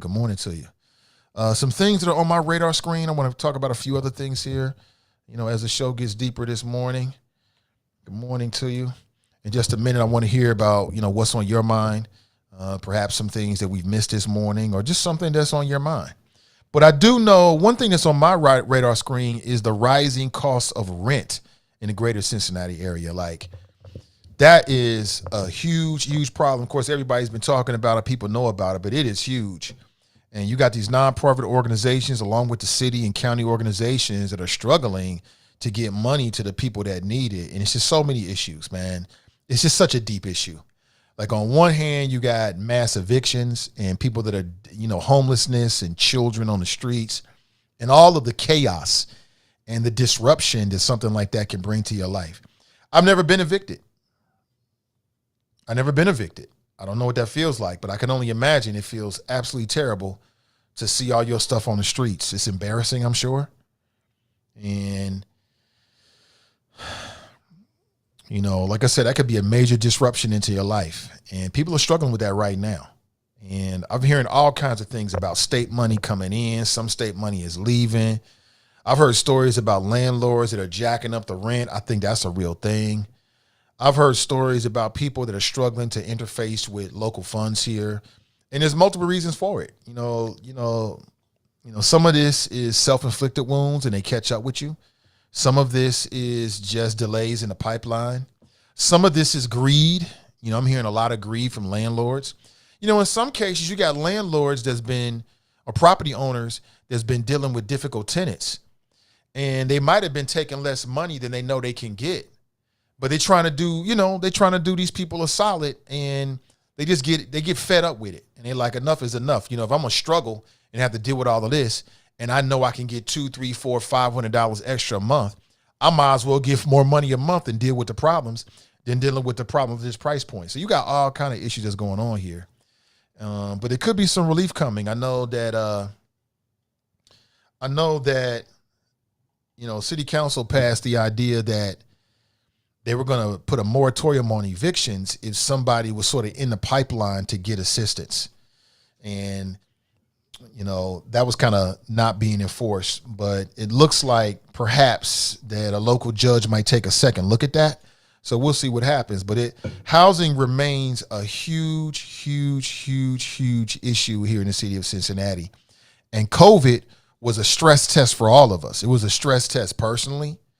It was a stress test on our businesses if you own a business.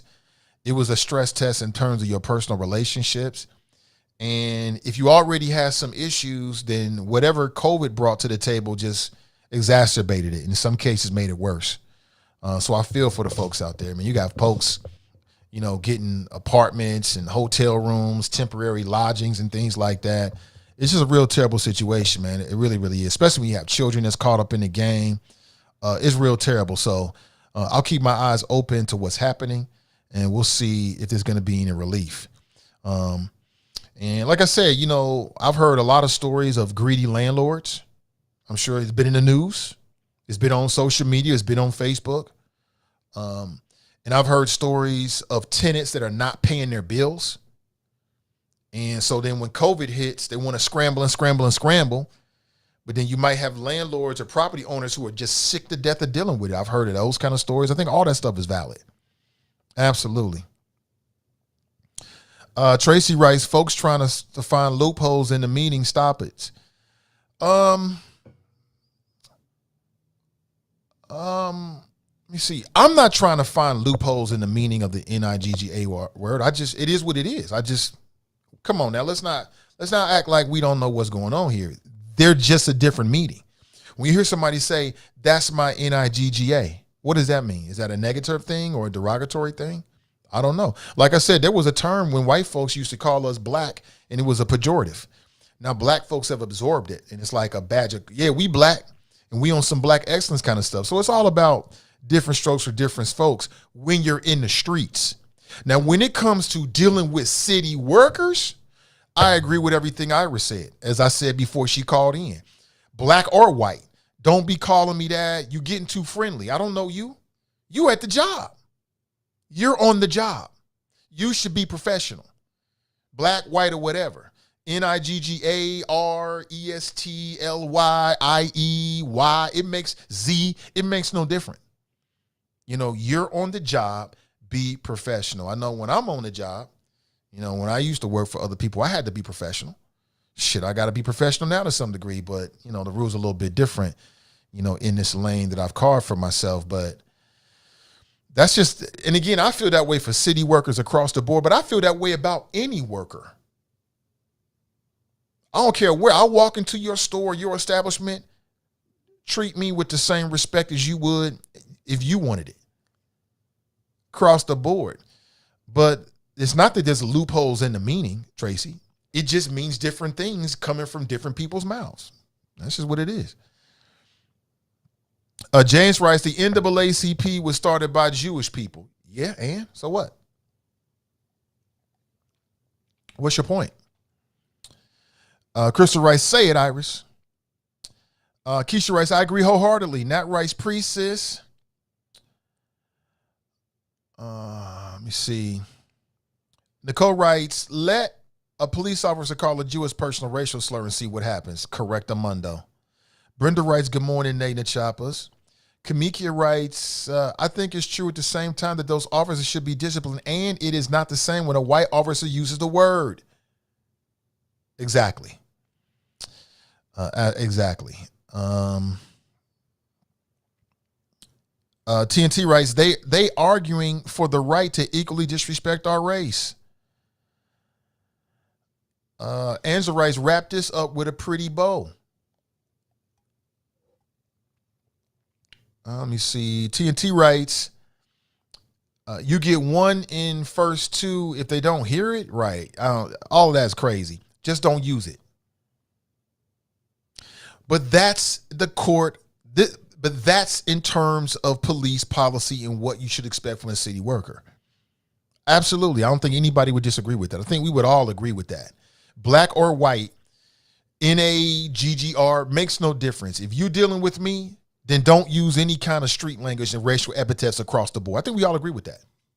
My question to you is, do you think that Chief Elliot Isaac was wrong in the way that he gave a different sort of discipline between a white officer and black officer? And, whatever the police policy is, it is what it is. But again, I reiterate what I said. I understand it. It's not the same. It is not the same. It doesn't have the same meaning. It is not going to cut the same. Coming from the mouth of a white officer and a black officer. It ain't. Let me see. Jenny writes, okay, I like that. We went all colorful in 2 days in a row, huh? Okay.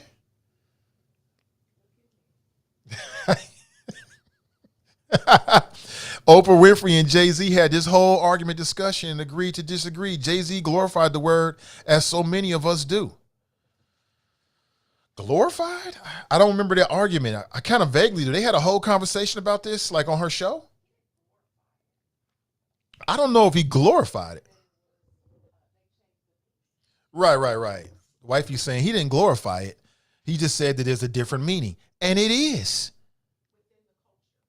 You know what I'm saying? Within our culture, she's saying. I agree with that. Within our culture. It is. You out? Take him with you. Who is we? Oh, okay.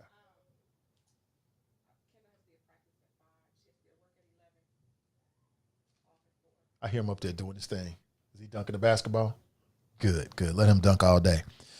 Oprah Winfrey and Jay-Z had this whole argument discussion and agreed to disagree. Jay-Z glorified the word as so many of us do. I don't glorify the word. I just take it for what it is. I'm not really sure that's what glorify. I would have to go back and look at it again, Jenny. I'm not sure if it's fair to say he glorified it. I think it might be more correct to say that in his opinion, and we all entitled to our opinions. We all entitled. You entitled to your opinion. I'm entitled to my opinion. Jay-Z is entitled to his opinion. Oprah is entitled to his opinion. In his opinion, he is saying that it has a different meaning. And it does. Period. Kathy writes, unacceptable in any case. I can't believe this is even an issue. Wow. So, the policy has changed after the white officer used it. Sister Iris says they're pushing for zero policy, Taiwan's policy. Was Chief Elliot Isaac wrong to dole out, a different severity of discipline for the white officer than he did the black officer? And as you heard her say, I think she said this, no, he wasn't. She understood. I understand. I get it. But understanding it and having a viewpoint is one thing. What the policy is going to be is a whole nother thing. Kamikia writes, black people and the use of the N-word is definitely a generational issue. Could be. Nawusi, a.k.a. Black Lion, writes, Nate, the word niggas is the root of the following forms which are used today. The fact isn't difficult to research. I don't think the problem is the word. I think it's the context that the racist pink people have given the word, which shows their sentiment. James writes, the sooner it becomes a historical issue, it will be for the better. I don't think the N-word is our problem at all. That's not our problem. I don't think that's our issue at all. I think the N-word is nothing more than a symptom of a deeper problem. The N-word is not the problem. Because long before black people embraced the N-word, we had a whole lot of issues. If everybody stopped using the N-word today, would the issues that persist go away with it? I'd probably say no. You show me somebody that uses the N-word in a pejorative fashion, like in a negative fashion, an aggressive fashion, and that's just a symptom of what's going on and how they think inside of them. That's just how I look at it. But that's just my opinion. Kamikia writes, I agree there should be zero tolerance. That it's clear the white officers want to push the envelope, but I still think there's a difference. Absolutely, 100%. We agree on that. But what's on your mind? I want to know what's on your mind as we close in on almost 2 hours of being together this morning. What stories are we missing? I hear people all the time saying, we should be talking about this. We should be talking about that. Okay, well, here's your shot then. I created a new segment. It's called What's on Your Mind? What are we missing? Drop a link. I don't know everything. I don't see everything, but I'm generally well-versed. I generally come prepared to talk about way more than we actually talk about just because of time and just following the trends of the show. But what are we missing? What's on your mind? What's on your radar screen? You know what I'm saying? In your opinion. I love to hear it. I love to hear it. And you tell me. You can also call in at 513-873-7134. The doors of the church are open. Come on down. Come on down. And you can sacrifice your thoughts on the altar of digital talk radio this morning. I'd love to hear it. Again, 513-873-7134. What are we missing? James said we have bigger fish to fry. Well, let's fry those fish then. Let's get into it. I'm here.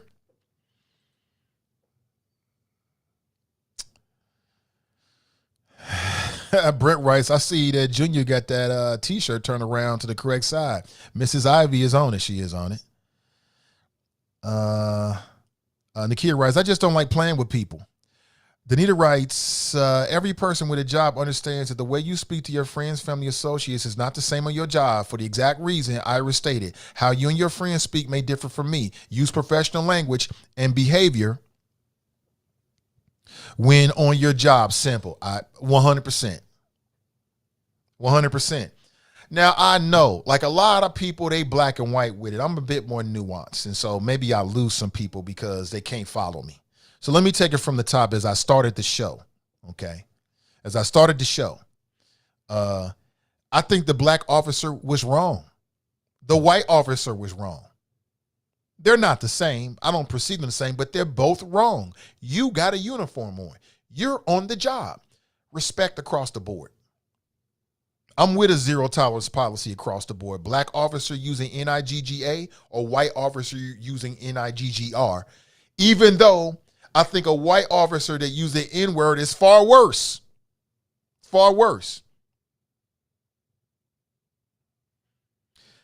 In my personal life, have I used the N-word? Yes, I have. Will I use it in the future? Probably so. Court of public opinion, that's my personal life. Do I use it a whole lot? I don't know. I never even thought about it. Maybe I do. Maybe I don't. I don't know. I'm not here to act brand new and act like I'm something I'm not. No, I'm not going to do all of that. I am what I am, period. So it might be a little complex for people to follow because, like, you know, some people are just black and white. You know, that's great. That's great. And maybe on some issues I'm black and white with it. On this one, it's a bit nuanced in terms of personal usage. City workers, county workers, any kind of worker. I don't care what you're doing. You know what I'm saying? But if I call Spectrum because I got an issue and there's somebody else, don't get too friendly with me. I don't want to hear that. Keep it professional.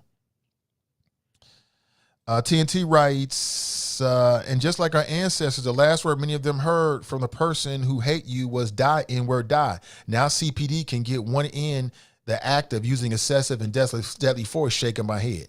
They shouldn't get a chance to do that. What up, Jamal? Good to see you. Says tuning in. What up, David? Good to see you, bro. These young girls were at the square yesterday selling water $2 per bottle. Great. It's a great little hustle. Like I said, that's why I keep talking about Black Tech Week. because I'm an entrepreneur, meaning if you are entrepreneurs, I don't know about you, but sometimes I look at other entrepreneurs and I see what they're doing and I'm like, damn, that is so awesome. And I get positive stuff from it. Why would our young people be any different? Why would the young people be any different? So Black Tech Week is a great example for the young people in Cincinnati, the young entrepreneurial minded people in Cincinnati to go learn. Like I said, there are some amazing entrepreneurs in Cincinnati right now. I know a little bit about what some of them have been doing because it's what I do. And I'm telling you, they are doing amazing things. Those are the kind of people these young folks need to be interfacing with. I think it's amazing. But let me go to the phone. We got several calls coming in. I'm only running with a one-line system right now. Let's go straight to the phones. Good morning and welcome. Hey, good morning, Nate. This is Brent down in Dallas. How are you doing today? What up, Brent? Good morning, sir. Oh, thank you. Hey, quick question about Black Tech Week. Is that an annual event that occurs there in Cincinnati right around the time of the music festival? Yes. Okay. All right. Yeah, my son just graduated. I'm going to let him know about it so he can double dip and possibly get his new employer to pay for it. You know, I always say it's best to travel on the company's dime. So I will let him know about that. But yeah, what do I think? Or stories that you may have missed, Carol, from yesterday and into how you switched it up today. Have you heard of the recent stories about Jesse Lee Peterson? I have. Isn't it amazing that for those who don't know about Jesse Lee Peterson, he's one of the black guys who the white people always go to find in order to disparage other black people, gay and lesbian, and he's even advocated for a White History Month, which is totally nonsensical. Right. But it's come, it's in the past week or so, he's been outed by men that says that he's had relations with him under the guise of healing, I guess you could say. One of the guys used the terminology that before he had relations with him, he said he was going to be reborn again. And this had been going on for 10 plus years, according to this guy. And even the guy's son had Jesse Lee Peterson up on a pedestal so high, and this is a white guy. Son had it on the pedestal so high that he said his son thought he could walk on water. And now, of course, he's running from the media, even running from the guys in different stories. And it's just those people that tend to be the most vocal and the most, vociferous when it comes to their attacks on black people, and in this case, you guys know what I'm talking about. The gay community and the trans community. Right. Those are the ones who, in a lot of cases, are wind up caught up in it, which is just absolutely ridiculous. And to use the word of God to try to, justify your hate-filled language is, just hypocritical in the terms of you being caught up in the same thing, but making money off of it for over 30 plus years. And what's also come to light recently is that he was scheduled to speak at a lot of these, right-wing events. But guess what? Them jokers canceled. So now this coming to light is going to affect his money big time. Mm-hmm. So, and I caught wind of another story of it's a pastor, overseer, whatever you want to call him, down in Florida, to where he was caught on a golf course in the back seat naked with a 15-year-old boy that he met on Grindr. Cops rolled up on him, got a noise complaint at a golf course, and if that's your lifestyle, that's your lifestyle. But for you not to be who you are, and for you to have a platform to where you are bashing folks like that, and you doing the exact same thing you bashing them for, man, there's some mental depravity going on there, or just some self-hate. Yeah, some self-loathing. But yeah. So it's amazing in that, and even from the standpoint, where these preachers, because even Jimmy Swaggart, back in the day where he came out to where he sinned not once but twice, and he would always talk about adultery and everything, and that joker was caught up in it. You caught up in it, repent. Repent means turn away, don't go back to it. But if you still up in it, maybe you should sit down for a little bit and, not be in the public eye. But it's, in a lot of cases, it's all about the money and everything. But I go back to one of my favorite episodes of Good Times, where they had Smiling Sam, the happiness man, the charlatan preacher that had come through town and wanted James to roll with them, but it was all a big scam. And in the words of that prophetess, Esther Roll, she said that God ain't no hustle. And I firmly believe that. Don't use God as a hustle. Don't use God as a means to make money, or don't use God as a means to take his word, pervert it, and then use it as a sledgehammer to beat someone over the head or try to convert them to your side, because then you're no different than you claim to be, with Sharia law, with Muslims, or any other language, or any other, religion. So yeah, but that's all I got, Nate. We're finally getting a little bit of rain here, so we're dipped out of the hundreds. We'll only hit a high of 90 today, so we got a cold wave coming through for a couple days. That's a cold wave? Wow. But that is a cold wave. So yeah, but we'll be back in the hundreds by Sunday. So this has been, hadn't been this hot, like I said, in like 10 years down here. So we're just keeping the air running. Hope it doesn't break down, but if not, hey, I got a black HVAC man who'll get me hooked up. So yeah, but that's all I got, Nate. All right, brother, take it easy. That's Brent. All right, down in Texas. Appreciate it. What's on your mind? What is on your mind? What are we missing? What stories are we missing? What should we be talking about? What deserves some attention that we haven't discussed today? You haven't heard anybody discuss. What do you want to put us on game about? Hit me up, 513-873-7134. Let's go back to the phones. Good morning and welcome. Good morning, Mr. Nathan Ivey, and the good people of Cincinnati, as well as the good people around the world. And good morning to those choppers out there. A couple of quick things before we get to the tech week. You piqued my curiosity. I wish I had known this was going on. I would have probably flew into town for that. But before we get to that, you're talking about the N-word, and you see so much of it on TV. I'll give you an example. I'm not sure if you watched that TV series on Star Z, the P Village. Have you watched that series? I have not. I've heard a lot about it. A lot of my friends on Facebook are watching it. I haven't watched a second of it. I have no idea. I think it's about strippers or something like that. I don't even know what it's about. It's about a strip club, I think, in the New Orleans area, buried in the backwoods, and from what I'm hearing from one of my friends in California, he said it is a true story, and it's whoever wrote it. But the acting and the writing is right on the money. Yeah, you hear the N-word so much in the club, outside the club. It's a good storyline. Stripping is one thing, but I follow the story. I follow the acting. And the music is really good. Is it sexually provocative? Yes. That's why you watching it. That's why you watching it, John. Quit faking. No. As a filmmaker, you want to see that. I enjoy the good acting. As a filmmaker, they keep it real throughout I stumbled on it on Friday and I got hooked. So I watched the first season. You stumbled on it. How'd you stumble upon it? I'm curious. Well, I was flicking through my channels and I stumbled on Star and I looked at their lineup and P Village, what is this? And I clicked on it and I watched the first episode and then I got hooked all day Saturday. That's all I watched. But the acting, I'm more into the writing.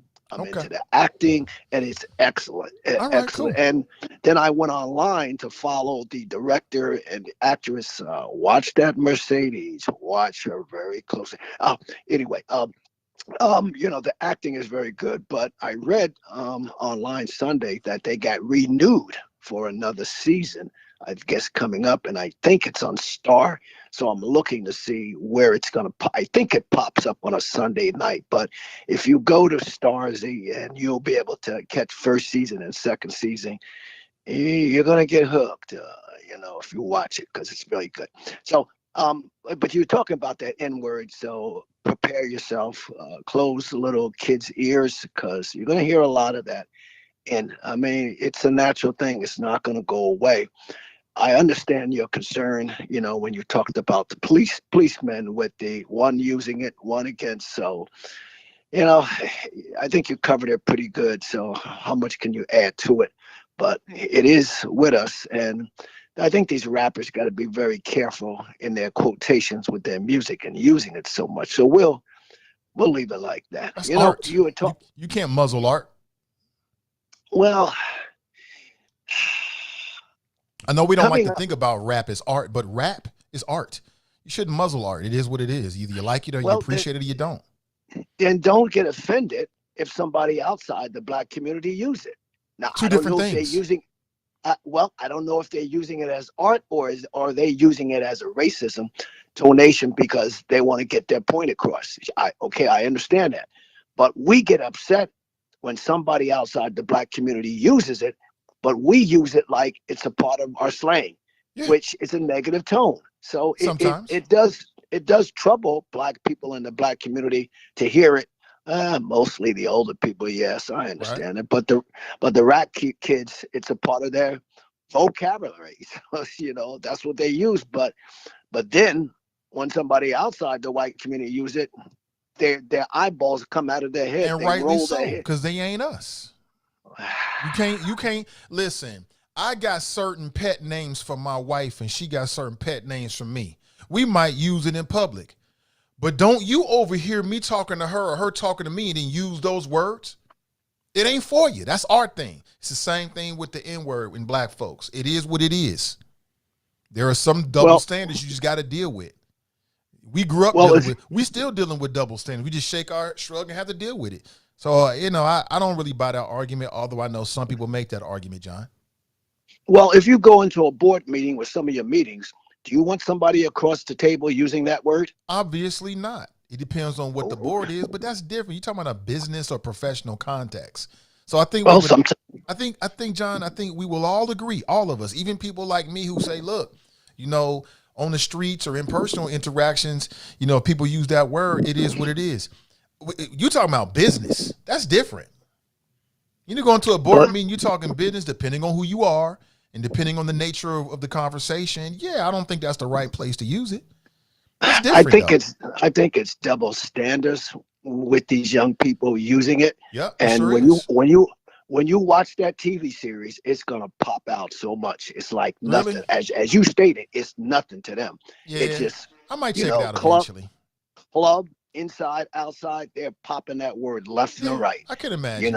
Is it gratuitous or does it seem natural? Does it all make sense? Like is it in the flow? It's a natural to them when they're talking to each other. Club scene, outside the club scene, or if somebody's upset or it just pops out. So, but the storyline is very good. Watch it very closely and coming to the end, that second episode, that last episode in the second season, you're going to see a whole bunch of personal things that go on. And then at the end of that series, they put a disclaimer. If you have a mental problem, blah, blah, blah, blah, blah, blah, don't look out. So the directors and storylines did a very good thing, isolating and talking about things. Let's get into the tech series. You're talking about I wish I had known you guys had that going on. I would have flew into town. I'm hype on that because of the project that I'm working on. And I say to anybody that's going into business, that's right. The internet is one thing, but prepare yourself for the metaverse. That is coming and coming fast. And it's a lot of African-American on the tech level, or they call it developers, that are building the metaverse cities. And it's incredible what I'm seeing. Yeah. It's here. And I'm seeing already a number of developers. And I mean, I know one or two that work for Facebook. Facebook is building their metaverse on the Horizon platform. Facebook, their parent company is now called Meta. Right. You're absolutely right about that. So the meta is taken off. So I would say to anybody going into business, okay, great, you got your website. And I say one other thing. This lawyer contacted me yesterday. She asked me, did I know any developers dealing with the metaverse? I said, yeah, I know one or two. And I noticed one brother in Baltimore that's building. He's worked on a number of He's a developer, worked on a number of 3D models, and now he's working on a metaverse project. I mean, Facebook is building their own metaverse, but there are other. They're already they hired developers around the world to build this metaverse for them. But there are other metaverses that are going to be out there. I met this lawyer earlier this year. I won't mention his name, but he's building a mall. I'm like, wow. Oh, really? Mall? That's dope. Well, on the.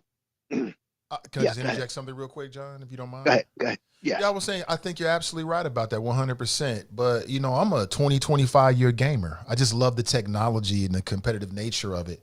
And so the idea of that is not foreign to gamers. So, for instance, there is a game called Fortnite. And what they started doing is doing concerts inside the game. Travis Scott made $20 million. He did a concert inside of Fortnite and was selling all kinds of merchandise and stuff like this. So, for gamers like myself, the idea of virtual realities and virtual worlds is not new. But I think that in the next 30 to 40 years, 20 years, 10 years, it's going to become more and more mainstream. Well, you're right, because this lawyer contacted me yesterday, and she asked me, did I know any developers? I said, yeah, I know a couple. So I gave her a name of this brother in Baltimore that's building a city in Baltimore on the metaverse.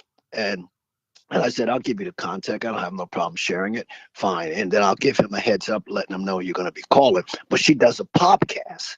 And her podcast is, I've been on them a couple times, and she has 50 to 100 people globally listening to her talk about business. I mean, she doesn't talk too much about the legal stuff, but she talks business, and she has a following. And she had me come on because of my books, because of that 3D museum that I launched earlier this year. And they were very interested in the museum platform. So now she wants to take her podcast and other businesses that she's doing and put it on the metaverse. That's where it opens up the doors for us as African-American business to showcase your business. It's going to cost some money. But don't wait too late, because it's depending on the development part of it and how you lay it out. Your website is already there. Merging that website over to the metaverse is a simple thing. In other words, I'll give you another example. But I get it though. Again, you're gonna hear more of that. You're gonna hear more and more of that kind of onboarding and adoption moving forward. But real quick, John, before I let you go, TNT wants me to tell you. She wants me to tell you that Serena Williams is going to be speaking today at noon. She is the keynote speaker at Black Tech Week. And she was just here in Atlanta. She was in Atlanta, I think, a week ago speaking. Right. Her and her husband is moving into that metaverse fast too. They're moving very fast. Yeah, I'm not hip to that, but I don't doubt it. But she also is someone who invests in a lot of tech companies. So yes. I think she was a great speaker to have. But John, I got to make a move. I want somebody else to get on, bro. I appreciate you. Okay, no problem. Most def. That's John. John, I'm telling you, John is with it. John is with the business. I mean, I mess with him, and he's, Zorro and all that stuff. But John is an entrepreneur. Like, John out here building stuff. He's an author many times over. I got a couple of his books right behind me. John is with the business now. Don't forget, John is a doer. What I like about John is a doer. He is a doer. You know what I'm saying? A lot of people talk. They never produce anything. They never create anything. John is a producer. He's a creative. I've met the man, and, he's just like he is in real life. In real life, he's exactly the same way, man. I appreciate that. He don't change a bit, but John is a doer. You know what I'm saying? He ain't just talking. Like, he built what he's talking about. He said he told us about it for years, and he actually put it together. A lot of people talk about writing books, but he never get to it for multiple reasons. John did it multiple times, so I appreciate that. Good morning to you. What's on your mind? I created this segment because I can't see everything. I can't see everything, and I want to give you a chance to, put things on our radar screen and put things on my radar screen that maybe I'm missing. You know what I'm saying? You only have so much time at any particular show to talk about things, and I carefully curate the topics. This is a carefully curated talk show. So during that process of curation, some things just get excluded. But I want to give I want to create some time so that you could bring things to the table that you think are worthy of conversation. And we can chop it up. You can call in or you can text me. Either way. Who was calling me? Somebody was calling me. Hold on, let me see. Yeah, I'm still running a one-line system for various reasons right now. I can't get everybody. So sometimes I got one person, on deck, and I try to take people in order. Sometimes you might not get on and things like that, but I want to try to get everybody on. Like if you take the time to make a call, I sincerely want to try to get you on. Sometimes it works, sometimes it doesn't. Nakia writes, Black Tech Week job fair tomorrow from 12 to 4. Yeah, I've been talking about it.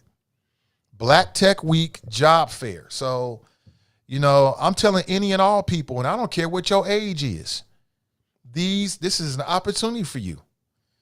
You know what I'm saying? You might get a job working for a tech company. This could be the next big thing. You might get in on the ground floor and get you a small piece of something that might be worth $100 million, if not more than that. Why not? Why not? I'm telling you, some amazing people doing amazing things that are in Cincinnati right now. And the opportunity only exists if you take it. You know what I'm saying? I'll say it again. My personal motto that I live by is M.A. greatness. I might make a t-shirt out of it. M, letter M as in mother, A as in another, M.A. greatness. You want to know what it stands for? Middle-aged greatness. That's what I'm on. I don't care what your age is. You're never too young or too old to be great. You might be in your 40s or your 50s or your 60s right now thinking, I'm about to retire. It's never over. It's never over. You might have an idea right now you might be sitting on. Why are you sitting on it? They got founders down there. They're talking about tech. They're talking about how to put yourself in a position to get partners, to get funded. They're talking about all kinds of things, man. Just go to their website. Just go Google Black Tech Week, and you'll get a list of everything that's going on today and tomorrow. And this could be an amazing opportunity for you. That's all I want to say. Daryl writes, January 6th committee tonight. That's right. That's right. Yes, it is. Am I watching it? Sure, I'm watching it. Absolutely. I think it's super important. But I will say that somebody needs to go to jail. My biggest observation about the January 6th committee, Daryl, is if the Democrats want people to lean into this and really pay attention, Bannon, somebody got to get some jail time. Because if nobody gets some jail time, it comes across as if it really ain't that important. When people start going to jail, a couple things happen. When people start going to jail, that was a part of Trump's, circus of minions that did his bidding. Then the other minions are like, oh, Trump he can't protect me. I better come forward and be real with it. Then the other thing is the whole country, when people start doing the perp walk and their hands is like this and they got silver bracelets on their way to the lockup facility, the whole country's going to do this. They're going to lean into it and start paying attention to it more. It's got more gravity. It means more. It's like, oh, y'all serious about this. So for me, I feel like a lot of what I've seen so far with January 6th is all important. Trump is a traitor. All his little circus of minions, if they can find, some criminal wrongdoing and prove it, they should be prosecuted. If Trump did something wrong and they can find evidence, he should be prosecuted, just like you would be prosecuted, just like I would be prosecuted. You shouldn't be above the law. But that's my biggest thing about it, Daryl. Nobody's going to jail yet. So it's kind of like, we just talking. You know what I'm saying? That's just my perspective. What are we missing? 513-873-7134. What's on your mind? What's on your radar screen? Shaba writes, Alex Jones and Steve Bannon will be the sacrificial lamb for January 6th convictions. Alex Jones got caught up in some other stuff, right? Steve Bannon didn't show up. He got a request to show up to Congress. He just said, I ain't coming. You know what I'm saying? I think they subpoenaed him. He was like, I ain't coming. He's got 2 charges for contempt of Congress. I think the charges range from a fine from $100 to $10,000 fine. It could be off on that. And in terms of jail time, he can get anywhere from 30 days to a year. And I've been reading mixed reports. You know, if Congress wants to be taken seriously, then somebody got to go to jail. Period. And I'm not just talking about the minions that was storming the Capitol. I'm talking about the people that was working inside of the Trump administration that were complicit. If nobody goes to jail, it's like, that's just me though. Tracy writes, Kim Burrell is on my mind. Kim Burrell. Let me Google that. Who is Kim Burrell? Okay, I'm not hip to this. Gospel singer Kim Burrell faces backlash after calling out broke, ugly congregation members. Is that what she did? Damn, I wasn't even hip to this. Kim Burrell, huh? Is she a gospel singer? Let me see if I can share my screen real quick. This is from Black Enterprise. Let me take that stuff off of here. So this is Kim Burrell, huh? Gospel singer Kim Burrell faces backlash after calling out broke, ugly congregation. Okay, why she do that? She made a recent guest appearance at a church where she decided to call out broken, ugly people that churchgoers should have. Apparently she's been, and this is why people don't go to church. There was no Jesus in this. Is that funny? That's hilarious.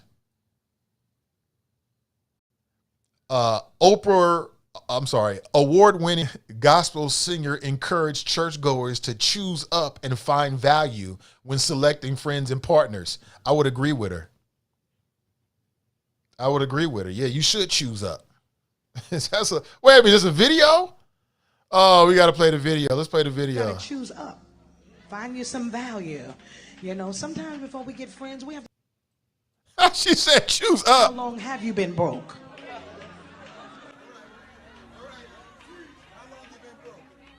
How many times have you changed your name on your light bill? How many of your bills in your little cousin's name? Do you live in a trailer home or a house? You know, you understand. And it's not about status or material things. It's just about choices. You know, life is different now. And, you know, we are at church. Thank God we're here. Those of us. That sounds very low to me. I'm not even sure you can hear it, but she going in. Oh, that's hilarious. Oh, good eyes, man. Good eyes. Yeah, but typically it comes through this channel, but it's coming over here right now. Good eyes, man. Good eyes. That's what's on your mind, Tracy. That's hilarious. I mean, let me watch some more. And so we honor the Lord. God is good. I respect all of the men of God here and respect you. Can y'all clap so I don't feel strange right about now? Hope we'll get a chance to meet each other when y'all invite me to come to your church. I'm not as expensive as I seem. And so, I don't know, maybe you got a little left over from your PPP loan. Can you hear that? That sounds too low to me. I don't want to keep playing it because I don't think you can hear it. Praise. That's hilarious. Damn, that's hilarious. I mean, because I get what she's saying. I think she could have chose different words. I agree with her. You know, everybody, you know, your circle says a lot about you. You know, I don't surround myself with losers. And by losers, I mean that negative attitude. It has nothing to do with socioeconomics. I'm talking about your attitude, your mentality. I don't surround myself with that. So if that's what she means, I'm with her. I think what she got in trouble is talking about broke people and all this kind of stuff. And here you are supposed to be in a church and about Jesus and all this kind of stuff. But we already know this. Just because you go to church and talk all that Jesus, Jesus, Jesus don't mean you of Jesus. We already know that. That's hilarious. That is funny. So they roasting her over that, huh? Yeah, well, it's going to happen. It's going to happen. Kim Burrell. What's on your mind? What's on your mind? 513-873-7134. She is nuts. You said the volume is fine, so you guys can hear that? It just sounds really, really low on my end. I'll play some more of it then. In power, you understand. Amen. Isn't the Lord great? Amen. Amen. And so, I like coming here because the ground is already tilled with great personality like Dr. Karn. Because one thing I love that's one thing I don't like about prosperity preaching. Like, just because you wealthy don't mean God blessed you more than anybody else. It just means you wealthy. You can get wealthy doing a whole lot of evil stuff. But some of these prosperity preachers, they teach that because you got money, that means God favors you. That ain't true. They don't have nothing to do with one another. So Angela says it wasn't funny at all. I mean, it wasn't funny. It's just very interesting that a woman of God will be up there talking like that. That's what's funny to me. The truth comes out. He's keeping the word, but he knows how to have great humanity.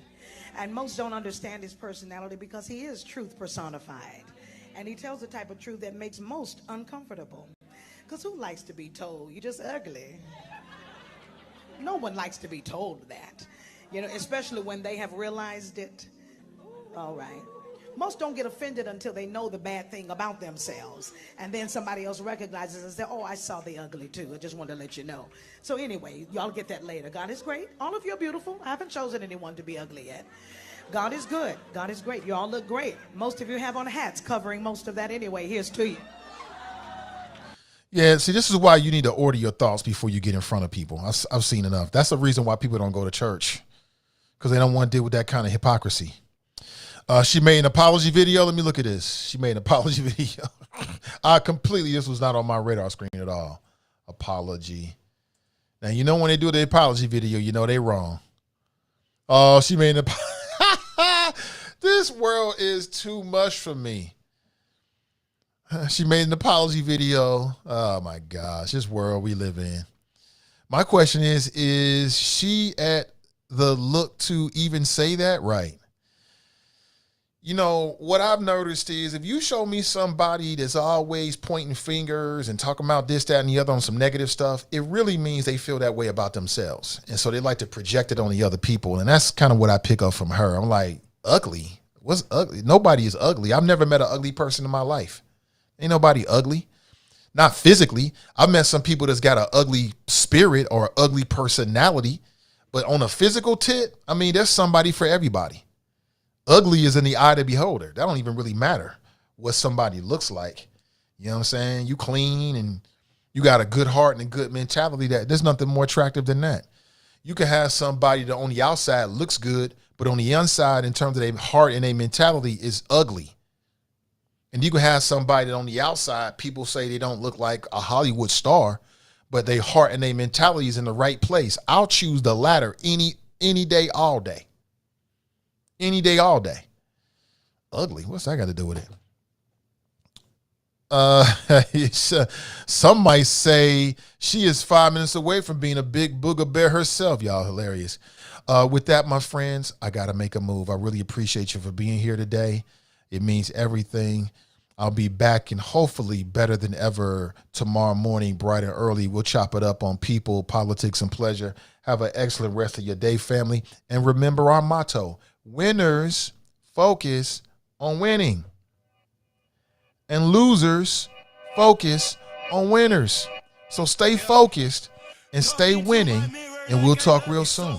Until next time, I'm out. Like I heard you, so what? You can't kill my confidence, I think I'm the man. Tally all the I ever gave on my head. Lately I've been living like I can't take a loss.